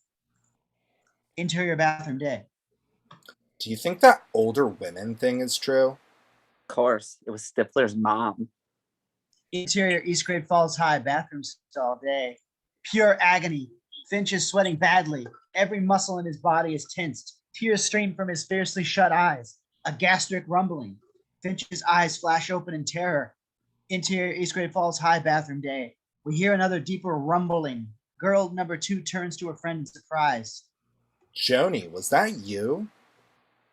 Interior East Great Falls High bathroom stall day. Finch is struggling, rocking back and forth, but it's no use. He's at his limit. Ah! Interior East Great Falls High bathroom day. The girls at the mirror freeze, and we hear what can only be the sound of diarrhea exploding into a toilet bowl. The girls run out screaming and laughing. Interior East Great Falls High bathroom day. Moments later, Finch exits the stall with trepidation, pulling up his pants slowly. Slinking, he approaches the door, grabs the handle, composes himself, and like nothing ever happened, he opens it. East Great Falls High main hall. Finch comes out of the bathroom, stops. His eyes register complete disbelief. A semicircle of girls, including the ones we have seen gossiping about him, is crowded around the door, all staring at him with complete repugnance, open-mouthed. Dissolved to exterior lacrosse field, MSU day. Oz is playing in the final lacrosse game. The team scores. They're beating Central. Everyone cheers except Oz. We see Jim and Kevin in the stands cheering. Exterior music hall, establishing the campus of Michigan State University. Students pass in front of an older, impressive university building. A sign out front reads Michigan Statewide Vocal Competition. Interior backstage MSU. Heather and the rest of the vocal jazz group are behind the curtain. They all wear flashy, borderline cool outfits. Heather looks worried and lost, looking to the door as if Oz might come running in. Okay, Albert, you ready? Albert stops next to Heather. He's kind of funny looking, with an overly suave attitude that comes off as plain weird. No problemo. He sings a couple lines, way too melodramatic and cheesy. Heather looks trapped. Exterior lacrosse field of MSU day. A scoreboard shows that East is leading by 5 goals. Oz is running up the field towards the goal, cradling the ball in his stick. He seems to have a good lead. Suddenly, he is tumbling, falling, losing the ball. Someone has checked him. He lays stunned on the ground as Stifler recovers the ball and scores. The players run back to the sidelines to reset for their face-off and gather around the coach. All right, good hustle, guys. But we can still lose. You all saw what happened to Oz out there. I don't ever want to see you guys thinking you're gonna score. You don't score until you score. Period. The team is getting into it. Shouts of hell yeah. But Oz has got a quizzical look on his face. Interior backstage of MSU day. Heather waits with the group to go on stage. Albert paces like a Shakespearean actor, psyching himself. Focus on the music. Think melody. Let the music be my guide. That would be a start. Exterior lacrosse field, MSU day. Oz shows some emotion peeking through, confused. It all boils down to today. For you seniors, this marks the culmination of your past 4 years. Think of what that means to you. Are you guys going to look back on your days at East and know that you made the most of your time you had? A wave of realization washes over Oz. He stands up tall. That's the attitude, Ostriker. Oz collects himself, takes a deep breath. Good luck, guys. He sets his lacrosse stick down and starts to leave. Christ, I didn't say you were out of the game. Sorry, coach. What the fuck is this? You got some place more important to be, huh? Coach Marshall is fuming. The entire team is staring at Oz. Yeah. He runs off. Angle on Jim and Kevin in the stands. A beat of confusion. Then they stand up. Exterior MSU campus day. Oz runs through a gate. Interior backstage. The vocal jazz group is on their feet, lined up, waiting to go on stage. Oz bursts into the room, still in his lacrosse gear. Oz! Oz, you're back. Yeah! Yay. Oh, great. Oz rushes up to Heather. She's happy but confused. What about the game? I'm not playing. You're missing the game for us? No, I'm missing the game for you. Hoo-hoo. Aww. Heather melts. Oz pulls her close and they kiss. Okay. You guys got about a minute to go. Spend it warming up, not making out. This ain't prom yet. Oz and Heather share a smile. Interior music hall stage day. The vocal jazz group is belting their hearts out, singing How Sweet It Is. Oz sings with them now in his vocal jazz outfit. We tilt down to see he's still wearing his cleats. He and Heather sound great, backed by the vocal jazz group. They sail through their duet, join hands, and finish perfectly. The audience applauds with enthusiasm, and we, Kevin and Jim, whooping and clapping, loving it like they're at a rock concert. Yeah! Fucking rule! Woo! Interior East Great Falls classroom day. Class has just ended. Students are filing out of the classroom. A teacher grades papers in the back of the room, routinely writing A minus on each paper. Vicky is studying a pull-down map hanging over the chalkboard. Kevin comes up next to her. Hey, Did you know that it's 450 miles from Ann Arbor to Nashville? it's like a 6 or 7 hour drive. That's easy. I don't mind driving. Seriously. A beat. Kevin looks back over his shoulder to the inattentive teacher, moves closer to Vicky. About the other day, I've been thinking. So have I, and I know you want to make things perfect for me, and I understand that you really wouldn't tell me that until you were 100% comfortable with it. Vicky looks over to the teacher who coughs. He steps closer. Kevin, somewhat nervous, takes the bottom of the map, fidgeting with it a little. And I want to make things perfect for you too. You're right, Kev, we do have something good and special. Yeah, we have something great, Vic. Kevin, I want to have sex with you. The map goes flapping upwards. The teacher looks up. Now? No, I know the perfect time. He looks at the calendar on the wall and taps next Saturday, prom. Kevin can't believe it. Music up for pre-prom montage. Montage. Promptage. Interior tuxedo land day. Jim is trying on a tux. He shrugs, but it fits well enough. He turns to see Oz trying on his. Oz is fidgeting, trying on different ties, vests, shoes, very sincere and focused. Interior Vicky's bedroom. Vicky is trying on a rather elegant dress, looking to Jessica for support, showing it off. Jessica jokingly does the same, showing off her shorts and t-shirt as if she could care.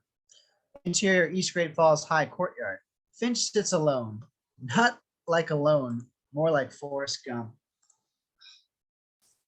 Interior Tuxedo Land day. Jim is paying for his tux. We see Oz trying to decide on a cummerbund. There are about 10 of them scattered around him that he's already tried. In the background, an attendant looks impatient. Exterior East Great Falls High courtyard. Finch still sits. His head is cocked at a different angle. Interior Jim's house living room day. Jim's dad fixes Jim's bow tie. Interior Kevin's bedroom night. End of montage. Kevin is in his tux. He's staring at himself in the mirror. Exterior East Great Falls High night. The parking lot is full. Various formally dressed students make their way into the school. One group piles out of a stretch limo. We see a stealthy student slip a bottle of liquor into his tux. A flustered guy struggles to reattach his date's corsage. This is the prom. Interior East Great Falls High gym night. The gym is decorated in a clashingly festive manner, like a combination of Mardi Gras, New Year's Eve, and somebody's bar mitzvah. A crappy band plays crappy imitation rock music. Most students mill about, talking, generally bored. The only people who are enjoying themselves are the obviously drunk students, slam dancing with the obviously drunk Stifler in a corner. Chaperone parents try to calm them down, futilely. The band breaks into a cheesy ballad. Couples lock together and sway back and forth like zombies. Angle on Jim and Michelle. They're dancing at arm's length. Jim is not enthused. You know, at band camp, we have dances like this, only they're way funnier. And like, don't you think prom is overrated? It's just like highly overrated. Highly, highly overrated. Angle on Kevin and Vicky. They dance, both looking a little nervous, anxious. Angle on Oz and Heather. Dancing much slower than anyone else, tight embrace. Heather's got her head on his shoulder, eyes closed. Angle on Stifler, dancing with the girl holding out for Finch. Interior East Great Falls High, a corner of the gym night. Kevin, Oz, Jim, and Finch are hanging out. Finch is drunk. Okay, I'm here for your dumb meeting. Sherman passes by. I'm on the offense, boys. The Sherman tank is going back in. The guys are impassive. Sherman indicates the central girl nearby. Locked on target, flying in stealth mode under enemy sex radar, ready to drop the payload. Again. Sherman confidently walks off. All right, how do you guys stand? Well, Finch, I know where you are, but you can't use that as an excuse. Jim? My date's a flute-toting band dork. That answer your question? Oz, how about you and Heather? Like, now you guys are a couple or something? Damn it, Kevin, what's with the attitude? Attitude? Me? I think that you guys should be more enthusiastic. Shit, we've been trying to get laid forever, and tonight's the night we've been waiting for. We're in this together. Don't back out on me now. Back out? You don't need us to get laid. You afraid or something? No, but come on, guys. We made a pact. Kevin, it was just It was a pact. You guys break it, and there are no excuses. You guys have to. I don't have to do this shit, okay? Forget it already. Kevin is taken aback. I'm tired of all this bullshit pressure. I mean, I've never even had sex, and already I can't stand it. I hate sex. I don't want it. I never wanted it, and I'm not gonna sit here busting my balls over something that just isn't that damn important. So fuck this stupid pack, fuck you, and fuck sex. Now I'm gonna go hang out with that geek over there. He's got something else to talk about besides sex. God damn. Kevin storms off a beat. At least I learned how to shit in school. Jessica approaches. She's dressed well, but not lavishly. Hey, Finch, you want to dance? Finch looks to the guys. They shrug. We follow with Jessica and Finch as they dance out onto the floor. How come you have no date? I like to keep my options open. And let me just clarify that you have no chance of scoring with me, Finch. No, of course not. Don't be ridiculous. We're the same person. Angle on Vicky and Central Girl.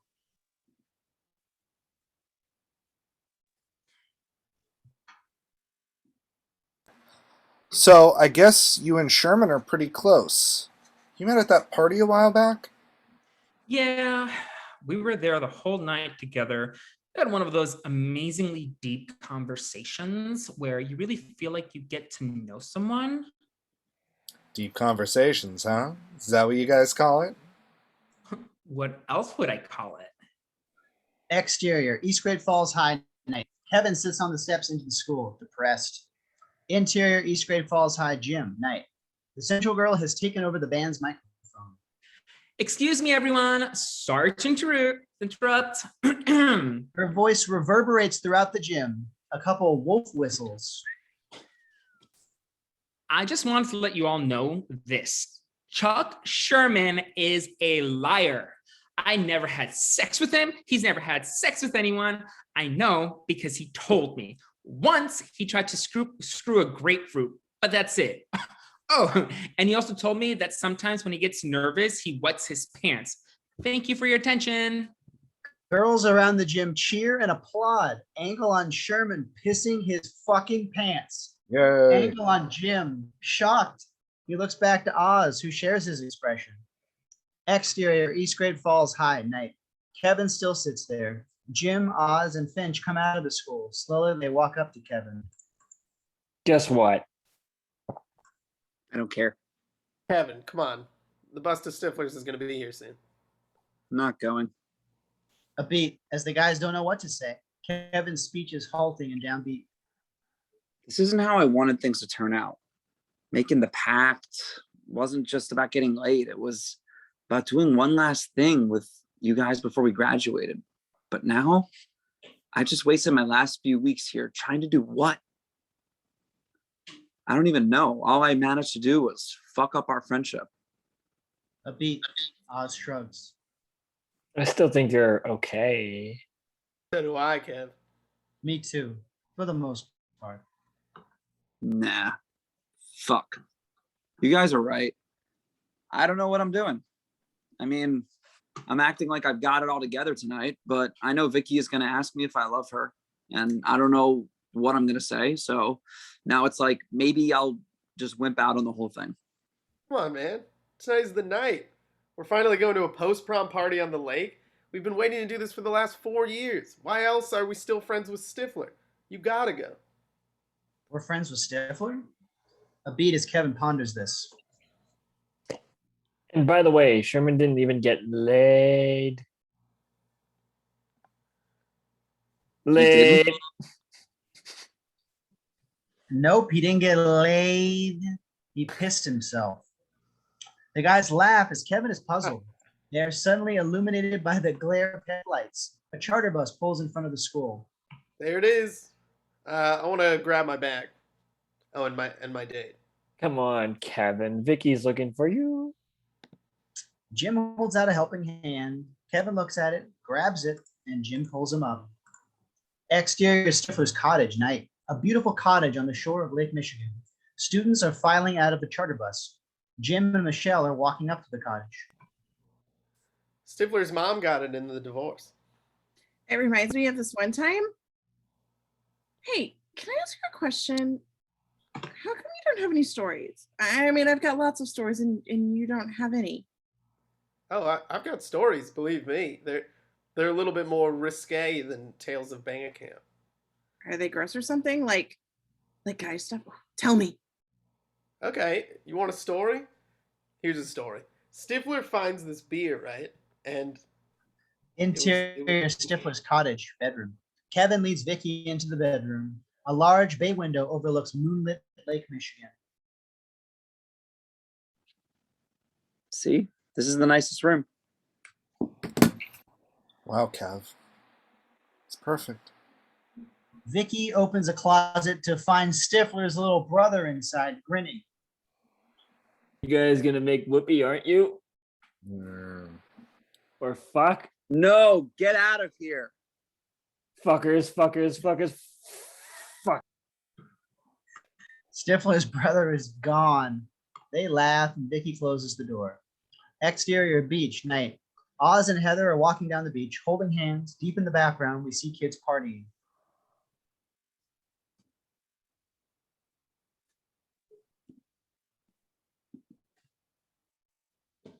Oz. Oz. Yes, yes, yes. There's something I've been meaning to tell you, Heather. What's that? It's gonna sound really bad, but I want you to know. She nods. They stop walking. Oz swipes his feet around in the sand. See, I'm a virgin, and me, Kevin, Jim, and Finch, we all made this pact that we would lose our virginity before high school was over. Heather is listening. And see, tonight is supposed to be the night we all do it. This isn't the best way to proposition me. No, that's not what I mean. I mean, look, you know what made me leave that game? Coach was giving this speech about not slacking off when you see the opportunity to score. This isn't any better, Chris. No, see, Heather, what I realize is that with you, it's not like I'm running towards the goal trying to figure out the best way to score. And this may sound corny, but He takes her hand. I feel like I've already won. Heather softens, taken off guard. And while I really care about you a lot, and I want you to know that, Oz, it's okay. I know. you called me Oz. Well, that's what your friends call you. I mean, I feel like I'm one of your friends now. And also, your girlfriend. Oz seems truly touched. Dieter, my middle name is Dieter. Heather nods and speaks pensively.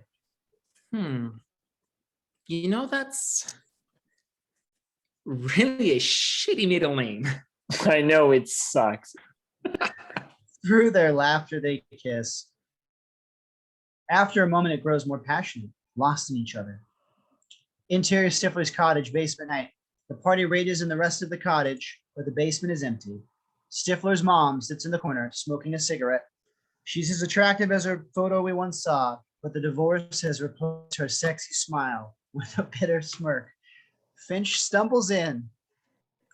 Ah, Stifler's mom, thank you for letting us have a great party. As if there were any alternative in the matter. Are you enjoying yourself? I'm 3 sheets to the wind, man. I'm so happy for you. Takes the edge off, doesn't it? And where might your date be? Oh, no, no date. Bathroom incident. Pardon me? Finch pauses a moment. He's got an idea. Never mind. You have anything to drink? I believe the kegs are upstairs. No. That's what the cretins drink. I mean alcohol, liquor, good stuff. She considers him as she drags off her cigarette.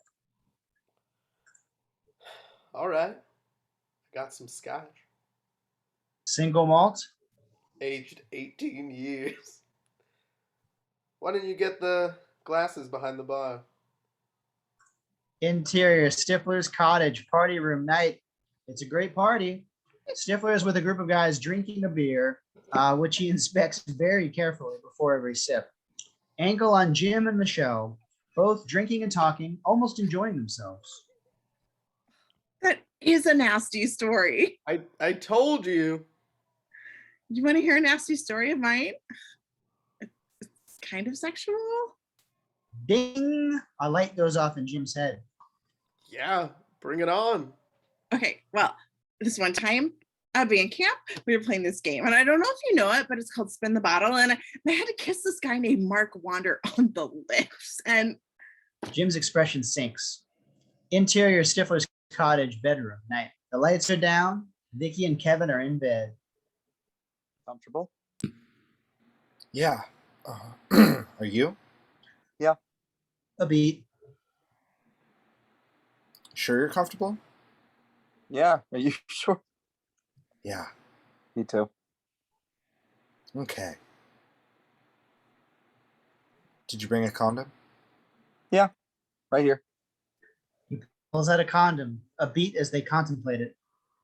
So, do you want to be, I mean, how do you want to do it? I don't know. How do you? Like normal stop? The missionary position? Yeah. Okay. A moment as they realize there's nothing left to do but Kevin, Yeah, Dick. I want to hear you say it. Okay, Kevin swallows hard and says, Victoria, I love you. I love you. They both take a deep breath. Exterior beach night. Oz and Heather lay in a secluded spot in the dunes, surrounded by tall beach grass that swishes in the spring breeze, stars and a lustrous moon above. The silence speaks. We can see it in their eyes, yearning. I can't think of anything to say that's not cheesy. Then don't. Kind of ruining the moment, Oz. The kiss. It's time. Interior Stifler's cottage bedroom night. A brief moment of uncertainty. Kevin shifts around a bit, trying to position himself. Vicky's hand goes under the covers. We know what she's doing. They both maintain eye contact. Exterior beach night. Heather and Oz are reinventing the idea of passion, discovering love. This is the stuff that you thought only existed in romance novels. Seriously. Interior Stifler's cottage party room night. Jim is trying to stay interested in Michelle's dribble. So the end of the story is you had to kiss the guy for 20 seconds? Yes, and he was such a dork, and then everyone laughed at me because I didn't care because it was so funny. Okay. Yeah, I get it. Oh, and this one time at band camp, I stuck a foot up my pussy. Jim chokes on his beer. Michelle considers her revelation no big deal, watching with some amusement as Jim struggles to recover. Excuse me? What? You don't think I don't know how to get myself off? Hell, that's half of what band camp is. Sex ed. Jim is gaga.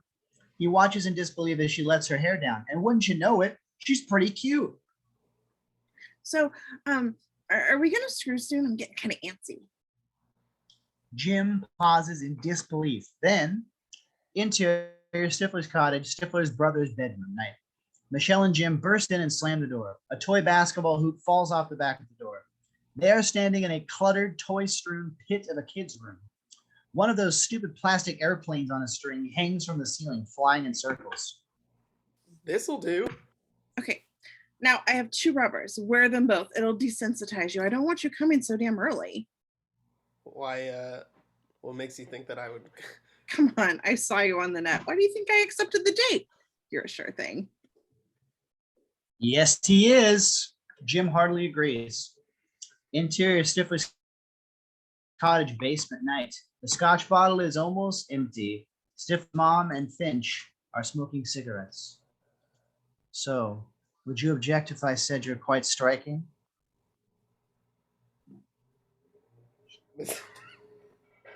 Mr. Finch, are you trying to seduce me? Yes, ma'am, I am. One look between them and we know it's all over. Interior Stifler's cottage bedroom night.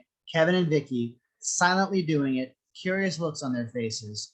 The look you get when your waiter delivers your food in a fancy restaurant. And you look at the creation on the plate and secretly you're not sure if it's really what you ordered, but you don't say anything and you just eat it. I don't know if this writer's had sex before. Exterior beach night. Oz and Heather, souls entwined, making love. Interior Stifler's cottage, Stifler's brother's bedroom night.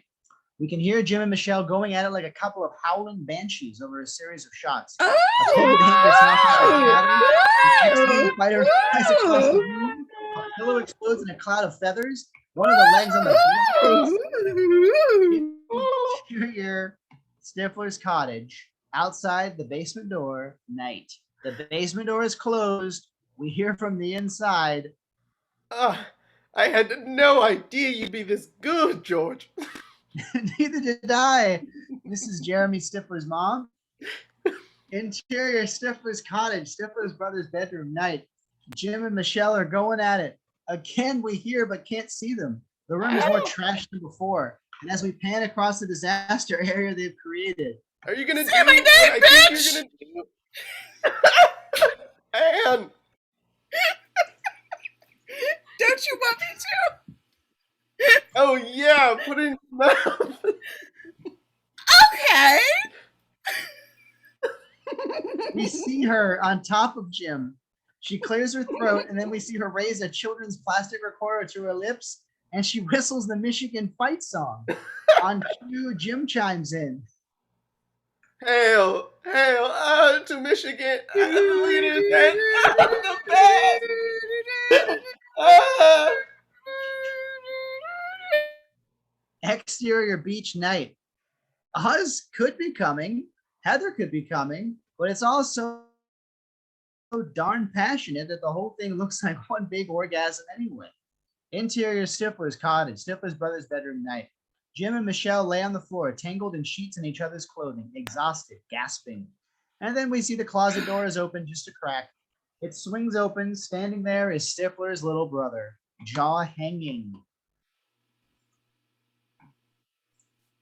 Oh, Stifler's brother. God damn it, Oh. Travis. Stifler's brother. He We left. lost Stifler's brother. Oh, that was Yeah. awesome. Oh, he's gone. He's like gone. He's gone. Yeah. That was awesome. That was awesome. Jim and Michelle are stunned. Interior Stifler's cottage, basement night. Finch and Stifler's mom are just off camera. We can't see it, but we can tell Finch's status from his orgasmic moaning. What we do see is the kitchen door handle rattling, the chair falling out of place, and the door opening as Stifler walks in. He stops horrified. Oh no. He looks like he's gonna barf. Instead, he passes out. Exterior Stifler's cottage, sunrise, establishing. The sun rises over Lake Michigan, a brand new day. Various students are passed out here and there. Exterior beach day. Oz holds Heather in his arms, completely peaceful. Seagulls call to each other, waves break on the shore.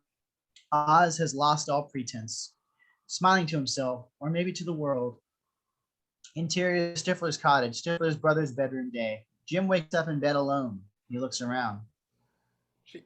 She's gone. He considers this. Oh my God, she used me. He considers this further. He smiles. Wow, I was used. Cool. He jumps up and does a little dance, singing. Hail to the victors, valiant. Hail to the conquering heroes. Yeah. Interior Stifler's cottage, bedroom day. Kevin and Vicky lie next to each other in bed, staring at the ceiling. Though they're trying to conceal it, we can see a bit of dissatisfaction, uncertainty peeking through. That was a great night. Yeah. A beat. Can't believe we just had our senior prom. Yeah. The time went by so fast. It did. Another beat. Kevin, next year, with you in Ann Arbor and me in Nashville, it's not going to work, is it? Don't say that. Well, we can do it somehow. It might not be perfect, but No, Kevin. That's the whole thing. That's what I've been realizing. That nothing's perfect. You can't plan out everything. Kevin thinks this over. it is far away. We'll be on our own, meeting new people.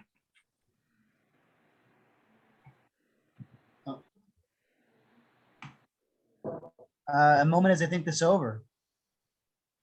Vicky, last night, I wasn't lying. I know. Let's go. Don't you have something to tell your friends? What? Your little pact. Jessica told me all about it. Way to go, Kev. Kevin gives an embarrassed smile. Smash. Dissolve to exterior dog days day. A sign on the window reads, "Congratulations, seniors. Interior Dog Day is day." The four newly non-virgins munch on hot dogs. Kevin's laughing. I guess we'll call you Two Ply. Yeah, so you want double condiments on that? No, that's fine. So you doing it okay? Yeah. I'll tell you, I've learned one thing. Women like wine get better with age. Of course, I have no frame of reference for comparison. So, Oz, you almost made it, huh? I'll just say that we had a great time together. Hang in there, buddy. You'll get there. I know. Wow, you two really have something going, don't you? I think we're falling in love. They groan. Oz just smiles. You know what the coolest thing is? This, right now. The guys keep eating, uncertain what to say. It's true. I mean, after this, everything will be different. After getting laid? After high school, Yeah. But we'll still see each other. fuck yeah, we will. A beat. Kevin raises his Pepsi. To the next step. To the next To the next step. We're They gonna- all toast. Interior Kevin's bedroom day. Kevin is on the phone. Hey, I got another question for you.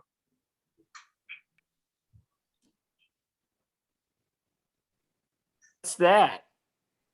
Interior East Great Falls High, back of library day. Kevin arrives in the back of the library, kneels down to put the Bible back. I'm sort of wondering about love.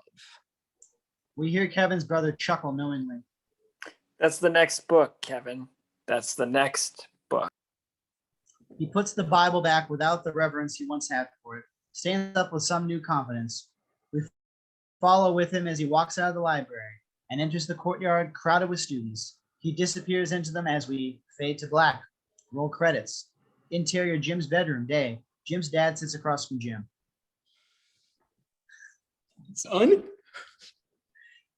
that's the best damn story I ever heard. Jim beams proudly. You know, after I graduated high school, my parents let me do some traveling. Interior a hotel hallway. Super Prague, Czech Republic. A waiter ascends a beautiful red carpeted staircase, carrying a tray with a bottle of champagne and a rose. He arrives in front of a hotel door, knocks. A bellboy passes by, noticing the waiter, and he speaks to him in a Another bottle. He knows how to treat a woman. door opens to reveal Jim, sweaty but not the least bit tired, tying on a robe. Thanks, guys. A pair of arms wraps around him from behind, and Nadia peeks her head over Jim's shoulder. Come back to bed, James. Jim smiles to the guys and takes the tray as Nadia pulls him back in and closes the door. That is one lucky man.